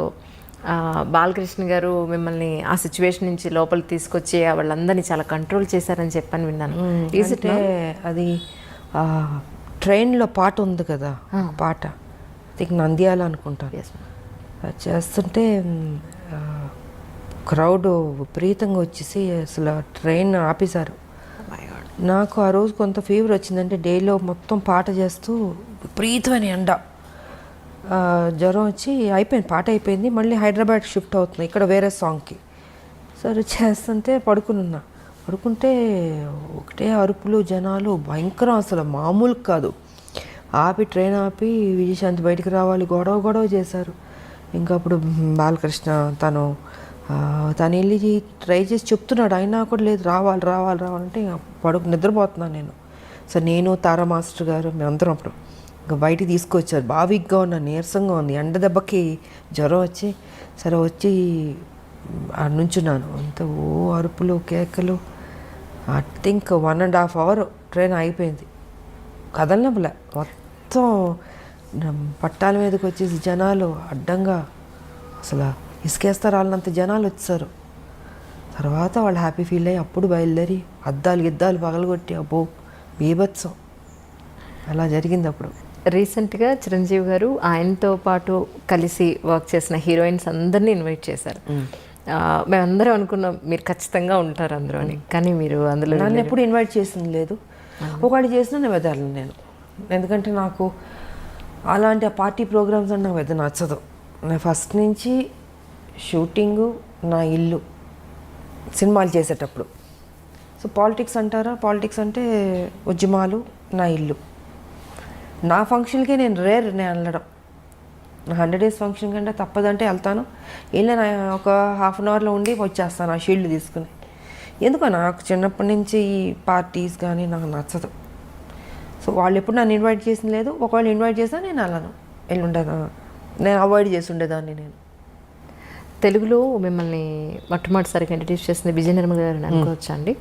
కానీ విజయ నిర్మల గారు అప్పుడు కాలం చేసినప్పుడు కూడా మీరు చాలా వచ్చి నరేష్ గారు వాళ్ళ ఇంటికి వచ్చి చేసినప్పుడు జరిగింది. సో ఆవిడతో మీకున్న ప్రత్యేక అనుబంధం ఏంటి? కొంతమంది మన జీవితంలో మర్చిపోలేమమ్మా వాళ్ళు తీసుకున్న కేరు. ఒక తల్లిగా ఆవిడ నన్ను చిన్నపిల్లని కృష్ణ గారి పక్కన చాలా యంగ్, ఐ థింక్ 79లోనే వచ్చాను, 80s అనుకుంటా సినిమా, ఫస్ట్ తమిళ్ 80sలో. ఇంత చిన్నపిల్ల కృష్ణ గారు అనేవారు, విజయ మరీ చిన్నపిల్లగా ఉంది, నా పక్కన యాక్ట్ చేస్తుంది, ఎలాగ బాగుంది, నా కూతురులా ఉంది అనేవారు. మీరు ఊరుకోండి నేను చూసుకుంటాను, కానీ అంత కేర్ తీసుకున్నాడు నిజంగా. అలాగా నాకు దాని మీద నమ్మకం ఉంది, తను పెద్ద స్టార్ అవుతుందని. ఆవిడ కూడా అంత కేర్ తీసుకుందమ్మా. అందుకే ఆవిడ పోయినప్పుడు కూడా నాకు బాధ వేసింది. కొంతమంది మనం మర్చిపోలేం. ఆవిడ కానీ, అంకుల్ దాసర్ గారు కానీ, టి కృష్ణ గారు కానీ, నా జీవితంలో నా లైఫ్ మారింది వాళ్ళ వల్ల. ఎలా మర్చిపోతాం చెప్పండి. సో నా ఫస్ట్ ఫిలిం భారతరాజా గారు, ఇలాగా కొన్ని మర్చిపోలేం. ఇంక మిగతా డైరెక్టర్స్ అంటారు, ఎస్ అఫ్ కోర్స్ నాకు మంచి సినిమా పాత్రలు ఇచ్చారు. విశ్వనాథ్ గారు, జంధ్యాల్ గారు, మోహన్ గాంధీ గారు, కోడిరామ్ కృష్ణ గారు. సో ఇలాంటి హీరోయిన్ సబ్జెక్ట్స్ చేసిన వాళ్ళు డైరెక్టర్లు, వాళ్ళని కూడా నేను మర్చిపోలేను. ఆ గౌరవం ఎప్పుడు ఉంటుంది నాకు వాళ్ళ మీద. కానీ రాజకీయాల్లోకి వచ్చిన తర్వాత, ఎన్నాళ్ళ రాజకీయ జీవితం చూసిన తర్వాత, ఇక్కడ మీరు నేర్చుకున్న లెసన్ అంటే ఏం చెప్తారు? రాజకీయం అంటే పాలిట్రిక్సే ఉంటుంది. పాలిటిక్సే ఉంటుంది కదమ్మా. ఆ ట్రిక్స్లో మనం వెళ్తూ ఉండాలి, ఎత్తులకు పై ఎత్తులు వేస్తూ ఉండాలి. విజయశాంతి గారితో అవుతుందా అంత రాజకీయ ట్రిక్స్? అలా 25 ఏళ్ళు అయిపోతుంది కదా. అవుతుందా అంటే మరి తెలంగాణ తీసుకురాలేదా, కొట్లాడలేదా? ఏ టైంకి ఏ రకంగా మనం ఇవ్వాలో ఆ దేవుడే నిర్ణయిస్తాడు. జీవితంలో ఒక మంచి దారిని మనం ఎన్నుకున్నాం, ఆ మంచి దారిలోనే నేను వెళ్తున్నాను, ఆ మంచి దారిలోనే నేను సక్సెస్ అయ్యాను. నేను తెలంగాణ అచీవ్ చేయడం అన్నది ఇట్స్ నాట్ అ జోక్. ఒక రాష్ట్రం, నేను ఉద్యమం టేకప్ చేసినట్టు అందరూ నన్ను వెటకారంగా మాట్లాడేవారు. ఈవిడ ఒక మహిళ, ఈవిడ తీసుకొస్తుంది, ఈవిడ కొట్లాడుతుంది, ఈవిడికి అవసరమా, సినిమాలు చేసుకుని హ్యాపీగా ఉండడం ఎందుకు ఈవిడికి, అన్నీ అన్నారు. అన్ని మాటలు పడ్డాను, నేనేం పట్టించుకోలేదు. నేను అనుకుంది సాధించాను. అనుకునేవాళ్ళు అనుకుంటారు. ఏ టైంకి మన బుర్ర ఏ రకంగా ఆలోచించాలో ఆ బుర్ర ఆ ఆలోచన దేవుడు డెఫినెట్గా ఇస్తాడు. క్రిమినల్గా ఉండే పాలిటిక్స్ చేయక్కర్లేదమ్మా, మంచిగా కూడా పాలిటిక్స్ చేయొచ్చు. ఇప్పుడు కేసీఆర్ బుర్ర అయితే మాకొద్దు, ఎవడూ కోరుకోడు. సూర్యకాంతం గారి క్యారెక్టర్ చూసి అమ్మో సూర్యకాంతం గారు అని భయపడేవాళ్ళం, కానీ నిజంగా ఆవిడ చాలా మంచి ఆవిడ, తెలుసా మీకు? అవును, సినిమా పాత్ర అలాగుంటుంది. సో ఆవిడ పేరు కూడా పెట్టేవారు కాదంటే చాలామంది పుట్టినవాడికి సూర్యకాంతం భయం అంటే. బట్ ఆవిడ అంత బంగారం అసలు. నేను నాతో పనిచేశారు ఆవిడ, వచ్చా వండర్ఫుల్. ఆవిడ కానీ నిర్మలమ్మ గారు కానీ ఎంత మంచివాళ్ళు వాళ్ళు. సో కొంత మన సినిమా పాత్రలు చూసి భయపడతాం, కానీ కేసీఆర్ ప్రత్యక్షంగా చూసి భయపడతాం. అంటే అంత భయంకరమైన క్యారెక్టర్ కాబట్టి ఆయనలా వద్దమ్మ, ఇలాంటి పాలిటిక్స్ చేయక్కర్లేదు. చక్కగా పాలిటిక్స్ చేయొచ్చు, మనం అనుకున్నది ఇంకా బెటర్గా చేయొచ్చు, ప్రజలకు ఉపయోగపడేటట్టు చేయొచ్చు. అదే మ్యామ్ నా ఉద్దేశం కూడా. అంటే 100% చేయొచ్చు. నేను ఎంతకాలం మరి మంచిగా అనుకునేది చేశాను, ఫ్యూచర్లో కూడా అదే మంచిగా చేస్తాను నేను. తెలంగాణకు సంబంధించి ఇన్ కేస్ కమింగ్ ఫ్యూచర్లో మీరు కూడా వన్ ఆఫ్ ది అధికార పార్టీ బీజేపీ కనుక అధికారానికి వస్తే మీ ఉద్దేశ ప్రకారం తెలంగాణకి ఏమేం చేస్తే బాగుంటుందని మీరు అనుకుంటున్నారు? నా Telangana, I love Telangana, develop అవ్వాలి. చాలా ఉన్నాయి సమస్యలు, ఇంతకుముందు తక్కువ ఉంది, ఇప్పుడు ఎక్కువ ఉంది. ఇప్పుడు రోజు రోజుకి ప్రజలు కష్టాల్లోకి వెళ్ళిపోతున్నారు, బెటర్మెంట్ లేదు లైఫ్. సో దీన్ని బెటర్మెంట్ చేయాలంటే ఒక నేషనల్ పార్టీ వల్లే అవుతుంది. అది వాళ్ళ బీజేపీకి సాధ్యం అవుతుంది. మోడీ గారు ఇంకా మంచి మంచి పనులు చేస్తున్నారు కాబట్టి. సో మేమందరం డెఫినెట్గా వెళ్ళి మోడీ గారితో చెప్తాం, మాకు ఇది కావాలని మేము అడిగి తీసుకుంటాం. మేము మా తెలంగాణకి ఇస్తారు ఆయన. ఇప్పుడు మొత్తం భారతదేశానికే వ్యాక్సిన్లే ఫ్రీగా ఇస్తున్నారు, రైస్ ఫ్రీగా ఇస్తున్నారు, ఎన్నో మంచి కార్యక్రమాలు చేస్తున్నారు.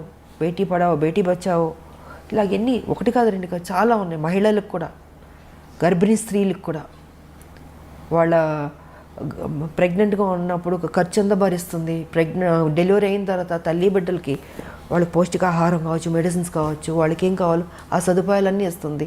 సో చాలా చేస్తుంది బీజేపీ. వాళ్ళ ఎందుకు చేతి మా తెలంగాణకి డెఫినెట్గా చేస్తుంది. మేము అడిగి తెచ్చుకుంటాం. మేము మోడీ గారు మాకు ఇది కావాలి. రేపు దేవుడి దయ వల్ల బీజేపీ తెలంగాణలో వచ్చిందనుకోండి, నిజంగా ప్రజల కష్టాలు తీరినట్టే అని నేను అనుకుంటున్నాను. నేను ఎందుకంటే మేము ఊరుకోం, మేము కొట్లాడైనా తెచ్చుకుంటాం. బట్ కొట్లాడాల్సిన అవసరం కూడా లేదు. డెఫినెట్గా ఈ సమస్య ఉందంటే మోడీ గారు డెఫినెట్గా చేస్తారు. ఆయన ఇచ్చారు స్మార్ట్ సిటీ అని వరంగల్కి ఇస్తే చేజార్చుకున్నాడు ఈయన కేసీఆర్, ఉపయోగించుకోలే. ఎయిర్పోర్ట్లో ఇస్తే అక్కడ మామనూరులో వరంగల్లో ఇంతకుముందు ఉండేది, దానికి ల్యాండ్ ఇవ్వండి ఎయిర్పోర్ట్ ఇస్తారంటే అది కూడా చేయలే. అంటే ఎంత కేర్లెస్. సో ఇలాంటి వాళ్ళకు వద్దు. మాకు మా బీజేపీ వస్తే డెఫినెట్గా మంచి జరుగుతుంది, 100% డెవలప్ అవుతుంది అన్నది నా నమ్మకం. ఇటు రాజకీయ పరంగా కానీ, సినిమా రంగం పరంగా కానీ, ఇంకా ఇప్పుడు ఒక పాట కూడా పాడినట్టున్నారు మీరు ఒక సినిమాలో కదా, భారతరత్న. భారతరత్న ఒక పాటకు మీ గొంతును కూడా వినిపించడం జరిగింది. ఉదిత్ నారాయణ గారు నేను పాడా. నిజంగా అసలు తర్వాత అనిపించిందా మీకు ఇంకొక పాట ఎప్పుడైనా పాడే అవకాశం దొరికితే బాగుండని ఎప్పుడైనా అనిపించింది? ఎందుకు ఆ రోజు కోటరామకృష్ణ గారు అమ్మ ఇది పాడితే బాగుంటుందని చెప్తే ఇంకా ఆలోచన నాకు ఎప్పుడు లేదు. ఇంకా ఆయన అడిగారు కాబట్టి ఆయన దగ్గరుండి తీసుకెళ్ళి పాడిచ్చారు. బాగానే పాడారు. చాలా బాగా మంచి హిట్ అయింది మ్యామ్ అది సాంగ్. బాగానే పాడినట్టు. సంగీతం నేర్చుకున్నారు మ్యామ్? చిన్నప్పుడు కొంచెం నేర్చుకున్నాను. అవునా? కొంచెం నేర్చుకున్నాను. నాకు ఇష్టం పాటలు పాడడం, నాకు ఇష్టం. బట్ ఆ రోజు పాడాను నేను. మీకోసం మీరు ఒకరు ఉన్నప్పుడు మీ పాట మీరు ఎప్పుడైనా విన్నారా? అంటే మిమ్మల్ని మీరు రిలాక్స్ చేసుకోవడం కోసం. పాట అంటే నాకు ఇళయరాజా గారి సాంగ్స్ ఇష్టం కాబట్టి అప్పుడప్పుడు నేను వింటుంటాను. నేను అవును, ప్రశాంతంగా మెలోడీ సాంగ్స్ అని బాగుంటాయి, వింటుంటాను. ఇది పాడమంటారా? ఇప్పుడు వద్దు. ఇది ఇంటర్వ్యూ. సరదాగా పాడుకునే రోజులన్నీ పోయినాయి. ఇప్పుడు అంతా కొట్లాడే రోజుల దగ్గర ఉంది ఇప్పుడు. ఎందుకంటే టీఆర్ఎస్ మీద కొట్లాడాలి. ఈ రాష్ట్రంలో తెలంగాణలో బీజేపీని తీసుకురావాలి. సో మా మైండ్ అంతా వాటి మీద ఉంటుంది. యాక్ట్ చేయడం, పాటలు పాడడం, ఇవన్నీ ఆ రోజులు అయిపోయినాయి. పూర్తిగా గంభీరంలోకి దిగిపోయారు. ఇక పెద్దవాళ్ళం అవుతున్నప్పుడు ఇంకా చిన్నపిల్లలం కాదు కదా. సో బాధ్యత ఉంది, పెద్ద బాధ్యత. బీజేపీ అందరూ పనిచేయాలి బీజేపీలో. సో అండ్ తెలంగాణ ఎలా తీసుకొచ్చాం, ఎంత కష్టపడ్డాం, అందరూ ఎంత సాక్రిఫైస్ చేస్తారో. ఇవాళ తెలంగాణలో బీజేపీ తేడానికి అందరూ కష్టపడాలి. ఇది సో మా సంజయ్ గారు కానీ, నేను కానీ, ఇప్పుడు ఈటల రాజేంద్ర గారు, అరవింద్ గారు, ఇలాగ అందరూ ఉన్నారు. మ్యాక్సిమం బాగా కొట్లాడే వాళ్ళు ఉన్నాం. మేము యుద్ధం చేయడానికి సిద్ధంగా ఉన్నాం. ఇప్పుడే కేసీఆర్ గారు కూడా అన్నారు కదా, బీజేపీ మీద యుద్ధానికి రెడీ అన్నాడు కదా. సో మేము వెయిటింగ్లో ఉన్నాం. ఎప్పుడు వస్తాడా, కత్తులు కటారాలు కూడా తీసుకురాడు ఆయన. మేమే ఇద్దాం అనుకుంటున్నాం ఆయనకి. ఎందుకంటే ఆయన పాపం అంటాడు కానీ రాడు. ఆయన సంగతి నాకు బాగా తెలుసు కదా. సో వస్తారా రాలా, లేకపోతే ఆయనే గుంజుకొచ్చి వార్ ఫీల్డ్లో పెట్టి కత్తులు కటారాలు నేనే కొని ఇచ్చి చేస్తా అన్నారు కదా మా బీజేపీతో, రండి రెడీ అని చెప్దాం అనుకుంటున్నాను. పేపర్ కానీ, ఎలక్ట్రానిక్ మీడియా కానీ, ప్రింట్ మీడియా కానీ మీరు ఈ మధ్యకాలంలో ఒక నెల రోజులుగా చూస్తూ ఉంటారు. మా ఎలక్షన్స్కి సంబంధించి చాలా హంగామా నడుస్తుంది. సో మీరు ఇంతకాలం మాలో మెంబర్షిప్ తీసుకోకపోవడానికి కారణం తెలుసుకోవచ్చు? తీసుకోకపోవడం కాదు, అంటే ఒక స్టేజ్లో ఒక ఇష్యూ మీద నాకు నచ్చలే, డిఫరెన్సెస్ వచ్చింది. ఎదుటి వాళ్ళు ఆ రోజు అధ్యక్షులు పోటీ చేయబోతున్న వాళ్ళు మాట్లాడిన పద్ధతితో నాకు ఎందుకో నచ్చలే. సో ఆ ఇష్యూ మీద డిఫరెన్సెస్ వచ్చి నాకు అక్కర్లేదని ఆ రోజు నుంచి నేను తీసుకోలేదు. నేను తీసుకోపోయినా చేశాను నేను సినిమాలు. దాసనారాయణరావు గారి తర్వాత ఫిల్మ్ ఇండస్ట్రీకి మళ్ళీ అంత సమర్థత గల వ్యక్తి ఎవరు లేరు అని చెప్పని అనుకుంటున్న తరుణంలో డెఫినెట్గా దాసరి గారు ఆయనది ఎవరు, ఆయన ఓపిక, ఆయన కొట్లాడడం, అందరినీ దగ్గర తీసుకుంటాడు ఆయన అంకుల్. ఆ లక్షణాలు మీలో ఉన్నాయేమో అని నేను అనుకుంటున్నాను. ఎందుకంటే నేను లాస్ట్ టైం మీ పుట్టినరోజు అప్పుడు కూడా నేను చూశాను ఎంతమంది మీకోసం అమ్మాయిలు అబ్బాయిలు చిన్నపిల్లలు వయోభేదం లేకుండా పార్టీలతో సంబంధం లేకుండా ఎంతోమంది వాళ్ళ కష్టాలు మీతో చెప్పుకోవడానికి మిమ్మల్ని ఒకసారి కలిసి కాస్త స్వాతంత్రం పొందడానికి ఎంతోమంది వచ్చారు, నేను చూశాను. సో మీరు కూడా ఒక మెంబర్ అయి ఉంటే ఏమో మీరు చేయగలిగేంత మీ వంతు మీరు చేస్తుండేవాళ్ళు. నాకు ఆల్రెడీ ఈ బాధ్యత పెద్దది ఉంది కదమ్మా. ఆల్రెడీ నాకు తెలంగాణలో మా బీజేపీ కొట్లాడుతుంది అంటే ఆ టీఆర్ఎస్ కరప్టెడ్ పార్టీని దించాలి, దించాలి. సో మాకు అది సరిపోద్దా? అది ఎందుకు ఉన్నారు కదా, పెద్దలు ఉన్నారు మాలో. వాళ్ళు ఐ థింక్ ఎలక్షన్స్ అయిపోయినాయి కాబట్టి ఉంటారు. ఎవరో ఒకళ్ళు డిసైడ్ చేసుకుని ఉంటే బెటర్. ఉండాలి, ఒక పెద్ద దిక్కు అన్నది ఉండాలి. క్రమశిక్షణ ఉండాలి. ఫస్ట్ క్రమశిక్షణ పోయింది. ఆ క్రమశిక్షణ ఎందుకు పోయిందో నాకైతే అర్థం కావట్లేదు. బాగోదు, చూడడానికి కూడా బాగోదు కదా. సో అది ఎవరన్నా ఒకళ్ళు దాంట్లోనే అందరూ కూర్చుని డిసైడ్ చేసి ఒకళ్ళకి ఆ బాధ్యత ఇస్తే బెటర్ అన్నది నా అభిప్రాయం. ఇక్కడ కూడా లోకల్ నాన్ లోకల్ అనేది కొంత టాక్ వినపడుతుంది. దీని మీద మీ అభిప్రాయం ఏంటి మ్యామ్? ఒకటమ్మా, ఇప్పుడు మన తెలుగు వాళ్ళం కాబట్టి తెలుగు వాళ్ళు ఎక్కువ మంది రావాలని కోరుకోవడంలో తప్పులేదు. ఇది ఎప్పటి నుంచో చాలామంది అంటే ఇంకొకళ్ళు బయట నుంచి వచ్చేవారన్న వాళ్ళని అవమానించడం కాదు. ఏ ఒక్క రాష్ట్రం నుంచైనా వచ్చేవాళ్ళు వస్తుంటారు, చేసేవాళ్ళు పని చేస్తుంటారు. కానీ చాలా కాలం నుంచి తెలుగు ఆర్టిస్టులు అన్నది ఎక్కువ రావట్లేదు. హీరోయిన్స్ కూడా ఎక్కువ మంది లేరు. ఇప్పుడు మా టైంలో మేము ఉండేవాళ్ళం, బట్ బయట హీరోయిన్స్ కూడా వచ్చేవారు. బట్ ఎందుకో తెలీదు అది రావట్లేదు. సో మన తెలుగు వాళ్ళు ఎక్కువ మంది ఆర్టిస్టులు, హీరోయిన్లు కావచ్చు, హీరోలు కావచ్చు, మిగతా క్యారెక్టర్ ఆర్టిస్టులు కావచ్చు, తెలుగు సినిమాకి సంబంధించిన తెలుగు వాళ్ళు ఎక్కువ ఉంటే బాగుంటుంది అన్నది ఇది ఎప్పటి నుంచో జరుగుతుంది ఇది. బట్ ఏదైనా మనం పక్క రాష్ట్రాల నుంచి వచ్చిన వాళ్ళని మనం అవమానించడం కూడా తప్పది. మనం తెలుగు వాళ్ళం, మనం గౌరవించేవాళ్ళం, ఆప్యాయతగా దగ్గర తీసుకునేవాళ్ళం, మర్యాద ఇచ్చేవాళ్ళం. సో కుటుంబంలా చూసేవాళ్ళం మనం. కాబట్టి మనం ఇంకొకళ్ళని విమర్శన చేయడం కూడా తప్పు. ఇప్పుడు మనం ఉన్నాం, మేము వేరే లాంగ్వేజ్కి వెళ్ళి పని చేయట్లేదు, అప్పుడు వాళ్ళు కూడా అనుకోవచ్చు కదా మన గురించి. సో ఆలోచన కరెక్ట్ కాదు అది. ఎవరి టాలెంట్ వాళ్ళది. తెలుగు వాళ్ళు ఎక్కువ మంది ఉంటే ఈ ప్రాబ్లం ఉండేది కదా, లేరు కదా. లేకపోబట్టి పక్క రాష్ట్రాల నుంచి వాళ్ళని వెళ్ళి తీసుకుంటున్నారు. ఎవరేం చేయగలుగుతారు? ఇప్పుడు ఎవరన్నా ఎక్కువ మంది మేము నటిస్తామని ముందుకు వచ్చిన వాళ్ళు వద్దు అని ఎవరు అనలేదు కదా. ఆల్మోస్ట్ తగ్గిపోయింది. ఎందుకు మరి? కారణం భయమో లేకపోతే ఇంట్రెస్ట్ లేకపోవడం చాలామందికి, ఏమైనా కారణం కావచ్చు. బట్ మనం ఎవరిని ఇంకొకరిని హర్ట్ చేయొద్దు. మనం ఇట్స్ ఫిల్మ్ ఫీల్డ్ కాబట్టి ఏ ఆర్టిస్ట్లను ఎక్కడన్నా ఏ లాంగ్వేజ్లోగానే వెళ్ళి పని చేసుకోవచ్చు. సో అదే అనుకుంటాను. వేరే ఏదైనా ఉంటే దాని గురించి మాట్లాడితే బెటర్ అనేది నా అభిప్రాయం. కానీ 80s 90s మనం తీసుకుంటే, ఇప్పుడు మీ సంగతి తీసుకుంటే 10 ఏళ్ళు 15 ఏళ్ళు మీరు హీరోయిన్గా అలా స్టాండర్డ్గా నిలబడిపోయారు.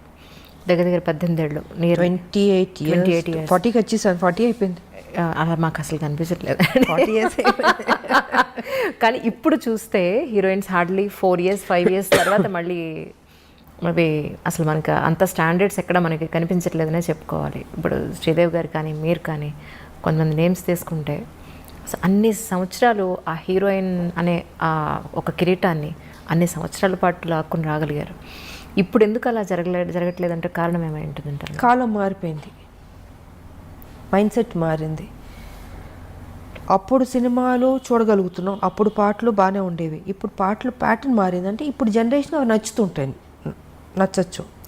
సో ఇప్పుడు కథలు బాగానే ఉన్నాయి, ప్యాటర్న్ మారింది. హీరోయిన్లు అంటే ఏ 4 సినిమాలు 5 సినిమాలు వరకు చూస్తున్న తర్వాత ఇంకేదైనా వేరే హీరోయిన్ అయితే బాగుంటుంది అన్నది ఆలోచన వచ్చి ఉండొచ్చు. అప్పుడైతే కంటిన్యూస్గా మమ్మల్ని చూసేవారు. అవునండి. పాత్రలు అలా ఉండేది, సినిమాలు అలా హిట్ అయ్యేవి. గొప్ప గొప్ప డైరెక్టర్లు, మంచి బ్యానర్లు, నటిమణులు అందరూ గొప్పవాళ్ళు, ఎవరు తక్కువ కాదు. హీరోలు కావచ్చు, ఇప్పుడు ఎస్వి రంగారావు గారు, ఎంతమంది గొప్ప గొప్ప వాళ్ళు ఉండేవారు ఇండస్ట్రీలో. రామారావు గారు, నాగేశ్వరరావు గారు, సావిత్రి గారు, జమున గారు, శారద గారు, వాణిశ్రీ గారు, అంజలీదేవి గారు, భానుమతి గారు, కన్నమ్మ గారు, సూర్యకాంతం గారు, ఎవరిని తక్కువ చేసి మాట్లాడదు. అందరూ గొప్పవాళ్ళు. నువ్వా నేనా పోటీ పడి చేసేవాళ్ళు. సో ఇప్పుడు ఏంటంటే ఆర్టిస్టులు సినిమాలు మారిపోయినాయి, సబ్జెక్టులు అంత హెవీ సబ్జెక్ట్స్ లేదు, లవ్ సబ్జెక్ట్స్ కానీ. సో ఇప్పుడు ట్రెండ్కి ఇది కరెక్ట్గా ఉండొచ్చేమో. అండ్ వాళ్ళకి ఒక హీరోయిన్ చాలు నెక్స్ట్ అన్న ఫీలింగ్లో ఉన్నారు పబ్లిక్ కూడా. కొంతమంది పర్లే ఒక 6-7 years వరకు లాగుతున్నట్టున్న, 10 వరకు కూడా లాగినట్టు ఉన్నారేమో అనిపిస్తుంది ఇప్పుడు కొంతమంది. మరి మేబీ ఫ్యూచర్లో ఇంకా తగ్గిపోవచ్చు, ఇంకా ప్యాటర్న్ మారొచ్చేమో. So we don't know. సర్లేరు నీకెవరు సినిమాకి దగ్గర దగ్గర మీకు 13 ఏళ్ల తర్వాత మీరు ఆ సినిమా ఒప్పుకున్నారు. దానికి కారణం ఏమిటి? కమింగ్ ఫ్యూచర్లో ఎలాంటి ప్రాజెక్ట్స్ అయితే మీరు ఒప్పుకునే అవకాశం ఉంటుంది? ఆఫ్టర్ 13 years సరే, అనిల్ రావుపూడి గారు, మహేష్ బాబు, ఆయన ఒక మంచి కాంబినేషన్, మంచి క్యారెక్టర్, డిగ్నిఫైడ్గా ఉంది, వచ్చింది. బట్ ఎప్పటి నుంచో అడుగుతున్నారు, నేను రిజెక్ట్ చేస్తూ వచ్చాను. అది బాగుండింది కాబట్టి ఆ రోజుకి యాక్సెప్ట్ చేసేసి అప్పుడు టైం దొరికింది, చేశాను నేను. అండ్ పెద్ద సక్సెస్ అయింది. ఫ్యూచర్లో అంటారా, నాకు ఒకే ఒకటి ఉంది, ఏదో రొటీన్ సినిమాలు కాకుండా ఒక యాక్షన్ సినిమా చేద్దామని ఉంది నాకు. Such a great opportunity for the producers and all. ఒక్క యాక్షన్ సినిమా మళ్ళీ దన్ ఆడిచ్చేద్దాం అన్న ఫీలింగ్ ఉంది. బట్ కథ, పాత్ర ఏ కొత్తగా ఉండాలి. సో సంథింగ్ అలాంటిది ఏదైనా వస్తే మేబీ ఐ విల్ డూ. ఒకే ఒక యాక్షన్ ఫిలిం, ఓకే, పాత విజయశాంతి యాక్షన్ ఫిలిం లాగా ఒక్క సినిమా అలాంటిది ఉంటే. రొటీన్ అయితే వేస్ట్, నా పెద్ద చేయనని చెప్పేసాను నేను. సరే మళ్ళీ అందరూ చేయండి అంటే చేస్తే యాక్షన్ సినిమా ఒకటి చేద్దాం అన్నది ఒకటి ఆలోచన ఉంది. కథ రావాలి, కథ దొరకాలి, అలా దొరికిందంటే చేస్తాను. ఒకటి ఇంకొకటి, అది కూడా టైం దొరుకుతుందని నాకు తెలియదు ఉంది. బట్ ఇప్పుడున్న ఈ బిజీ షెడ్యూల్స్, రాజకీయం, ఈ బై ఎలక్షన్స్, మాకు మళ్ళీ ఇంకేం పని అప్పు చెప్తారో మా పార్టీ మాకు తెలియదు కదా. సో మరి అలాంటి బిజీ షెడ్యూల్లోనే ఉంటే మరి నేను చెప్పలేను. టైం దొరికితే చేయొచ్చు, అంతే. ఈ సందర్భంగా తెలంగాణ ప్రజలందరికీ కూడా మీరేం చెప్పదలుచుకున్నారు? నేను చెప్పదలుచుకుంది ఎప్పుడు ఒకటే చెప్తాను, ప్రజలకు నేను ఎప్పుడు మంచిగా చెప్తాను. ఈసారి మాత్రం బీజేపీని డెఫినెట్గా మీరు గెలిపించుకోండి, బీజేపీని నమ్ముకోండి. ఈ కష్టాలు చాలు. మనం ప్రజలు ఎలా అయిపోయారంటే వాళ్ళ అమాయకులు కాబట్టి టీఆర్ఎస్ ఓటు వేసేస్తారు నమ్మి. ఓటు వేసిన తర్వాత అయ్యో నాకు ఇది రాలేదు, అది రాలేదు, ఇది చేశారు, అది చేశారు, ఇవన్నీ ఎందుకు? మీ కేసీఆర్ ఆయన పార్టీ ఏం మోసం చేస్తుందో మీకు అందరికీ తెలుసు. సో తెలుసు కాబట్టి ఇంక ఓటు వేయకండి. వేసి బాధపడ్డం ఎందుకు? వేయకుండా తప్పించుకుని బీజేపీని గెలిపించుకుని ఈసారి బీజేపీని అధికారంలో తెచ్చుకోండి. ఇవాళ చూడండి, వర్షం వస్తే మొత్తం ఒక సముద్రంలా ఉంది. హైదరాబాద్ మొత్తం సముద్రంలా ఉంది, బోట్లు వేసుకెళ్ళచ్చు మనం. అదే చెప్తున్నాను, రోడ్లు బాగాలే, డ్రైనేజ్ సిస్టమ్ బాగాలేదు, మొత్తం చెరువులు కబ్జా అయిపోయింది. వాటర్ ఎక్కడికి వెళ్తుంది? మీరు వరంగల్ తీసుకున్నా, ఏ జిల్లా తీసుకున్నా ఇదే పరిస్థితి. ఇంతకుముందు నేను ఎప్పుడు చూడలే హైదరాబాద్ ఇలాగా, ఇంత దారుణమైన పరిస్థితి నేను చూడలే. హారబుల్గా ఉంది. అక్కడ నివసిస్తున్న ప్రజలు కూడా భయపడి వణికిపోతున్నారు. వర్షం రాకుండా ఉంటే చాలా దేవుడు అని ఫీల్ అవుతున్నారు. వచ్చిందని మునిగిపోతున్నాయి ఇళ్ళు. మ్యాన్ హోల్స్లో వెళ్ళిపోతున్నాను. నువ్వు మ్యాన్ హోల్స్లో ఎందుకు ఆ సేఫ్టీ తీసుకోవట్లేదు? వర్షాకాలం అని తెలీదా? ఎందుకు తీసుకోవట్లేదు? కేర్లెస్గా ఎందుకు ఉంటున్నారు? చనిపోతున్నారు. బాడీ ఎక్కడికి వెళ్తుంది, ఎప్పుడు దొరుకుతుందో తెలియదు. సో ఇవన్నీ చాలా ఉన్నాయి మాట్లాడాలంటే, అది పెద్ద సబ్జెక్టు. నేను ఒకటే చెప్తాను ప్రజల్ని, తెలంగాణ ప్రజల్ని, దయచేసి ఇంకా ఈ రాక్షస పరిపాలన మాత్రం మర్చిపోండి టీఆర్ఎస్ని. ఇంకా టీఆర్ఎస్, కాంగ్రెస్, ఎంఐఎం వీళ్ళందరూ ఒకటి. ఇంకెవరన్నా వచ్చినా కూడా ఆయన తీసుకుంటాడు. ఈ డ్రామాలో ఒక డ్రామా ఉంటుంది. కాబట్టి ఇప్పుడైనా మేలుకుని తెలంగాణని కాపాడుకోవాల్సిన బాధ్యత ఇంకా ప్రజలదే ఉంది. సో ఏదైనా ఏ పార్టీకి వేద్దాం అనుకుంటే ఇంక బీజేపీ ఉంది. మీరు ఆలోచించుకోండి. బీజేపీకి ఎప్పుడూ ఇవ్వలేదు మీరు అవకాశం. మరి బీజేపీకి ఇంతకుముందు మీరు ఇచ్చి సరిగా పరిపాలన చేయకపోతే మీరు తిట్టచ్చు. ఇంతవరకు రాలేదు, ఇవ్వలేదు. సో ఇప్పుడు మీరు ఇవ్వండి, ఇచ్చి చూడండి, చూసి బెటర్ అవుతుంది అనేది నా అభిప్రాయం. ఇంత వరస్ట్గా మాత్రం ఉండదు. ఇక్కడ ఎవడు అమ్ముడిపోయేవాడు ఉండడు, ప్యాకేజీలు మాట్లాడుకునేవాడు ఎవడు ఉంటాడు బీజేపీలో? ఒక డిసిప్లిన్ ఉండే. ఎందుకంటే నరేంద్ర మోడీ గారు ఉన్నారు, అమిత్ షా గారు ఉన్నారు, నడ్డా గారు ఉన్నారు, మా పార్టీ టీమ్ వర్క్గా ఉంది, అన్నీ బాగుంటుంది అన్నది నా అభిప్రాయం. కానీ కరెక్ట్ డిసిషన్ తీసుకోండి ఇప్పటికైనా అన్నది నేను చెప్పదలుచుకుంది. ఈరోజు మీకు ఇంత గుర్తింపు వచ్చిన, రాజకీయాల్లో ఇంత మంచి పొజిషన్లో ఉన్న, మీ పర్సనల్ లైఫ్లో ఇంత గొప్ప స్థాయిలో ఉన్న ఒక లేడీ అమితాబ్గా ఎదిగిన, దీని అంతటికీ కారణం ఎవరు? మీకు రుణపడి ఉన్నారు సోన్స్ వాళ్ళకి నేను ఈ సందర్భంగా కృతజ్ఞతలు తెలుపుకోవాలి అంటే ఎవరికి చెప్తారు? దేవుడు, ప్రజలు, అంతే కదా. ఇందాక మీరు అన్నారు ఇంటర్వ్యూలో, ఇంత మంచి మంచి సినిమాలు పడిందంటే ఎంత గొప్ప విషయం, అసలు రేర్ కదా. మరి ఎవరిచ్చారు అది? దేవుడు. ఇవాళ తెలంగాణకి నన్ను తీసుకొచ్చింది దేవుడు, నన్ను నడిపించింది దేవుడు, పార్లమెంట్లో కొట్లాడేట శక్తి ఇచ్చింది దేవుడు, నాకు సపోర్ట్ చేసింది ప్రజలు, సినిమాలో కానీ పాలిటిక్స్లో కానీ. సో నేను దేవుడికి ప్రజలకి థ్యాంక్స్ చెప్పుకోదలుచుకున్నాను. నిజంగా ma'am, such a great journey. Actually మీరు ప్రత్యక్ష రాజకీయాల్లో ఎప్పట్లాగానే ఇంకా యాక్టివ్గా ముందుకు వచ్చి ప్రజల సమస్యలు మీ వరకు ఇంకా యాక్టివ్ అంటే మనం ఏదో ఇప్పుడు యుద్ధాలు చేసుకుని యాక్టివ్గా ఉండదు, ఆటోమేటిక్గా వచ్చినట్టు. ఎందుకంటే ఇది ఉద్యమం కాదు కాబట్టి మనం చేయాల్సిన డ్యూటీ మనం చేస్తూ పార్టీని స్ట్రెంగ్తన్ చేసుకుంటూ, పార్టీ ఏ బాధ్యత ఇచ్చినా దానికి కరెక్ట్గా మన పబ్లిక్లోకి తీసుకెళ్ళి సక్సెస్ అవుతుంది. It be very wonderful job అవుతుంది, నో డౌట్ అందులో. ఎందుకంటే యాజ్ ఎ ఉమెన్ మీ దగ్గరికి ఎవరు సమస్యతో వచ్చినా ఆ సమస్యను క్లియర్ చేస్తారని పర్సనల్గా చాలామంది చెప్పిన వాళ్ళు ఉన్నారు. ఆ రోజు మీ బర్త్డేకి వచ్చినప్పుడు వాళ్ళందరూ చెప్పింది అదే. సో మీలాంటి వాళ్ళే రాజకీయాల్లోకి వస్తే ఇంకా బాగుంటుంది అనేది మా యాజ్ ఎ ఉమెన్గా నా స్వార్థం కూడా ఉంది నిజంగా. నేనంటే సేవ చేయడమే తప్ప నాకు ఇంకేం ఉంటుంది నా మైండ్లో. నిజం. 24 hours ఇంకా అదే ఉంటుంది నాకు. ఎంత తక్కువ టైం, ఒక 2 hours పడుకుని పని చేయమన్నా చేస్తాను నేను, 24 hours పని చేయమన్నా చేస్తాను. ఎస్. నువ్వు అదే అంటారు, నువ్వు పని రాక్షసు అంటారు నన్ను. నాకు పని చేయడం ఇష్టం కాబట్టి, నన్ను ఖాళీగా కూర్చోబెట్టి నాకు నచ్చదు. పని ఇవ్వండి, చేస్తూ ఉంటాను. పని ఇవ్వకపోతే వాళ్ళ తప్పు. ఎస్. పని ఇస్తే నా స్థాయి ఎంతవరకు నేను పని చేయాలో అంతవరకు నేను పని చేస్తాను, అంతే. ఎస్. మీరు నా ప్రజలు బాగుంటే ఇంకా అంతకంటే నాకు కావాల్సింది ఏమీ లేదు. నిజం. మీ చేతిలోకి తొందరలో అధికార పార్టీ అనండి తెలంగాణలో మీ చేతికి అధికార పగ్గాలు రావాలని చెప్పి మనస్ఫూర్తిగా యాజ్ ఎ విమెన్గా కోరుకుంటున్నాను.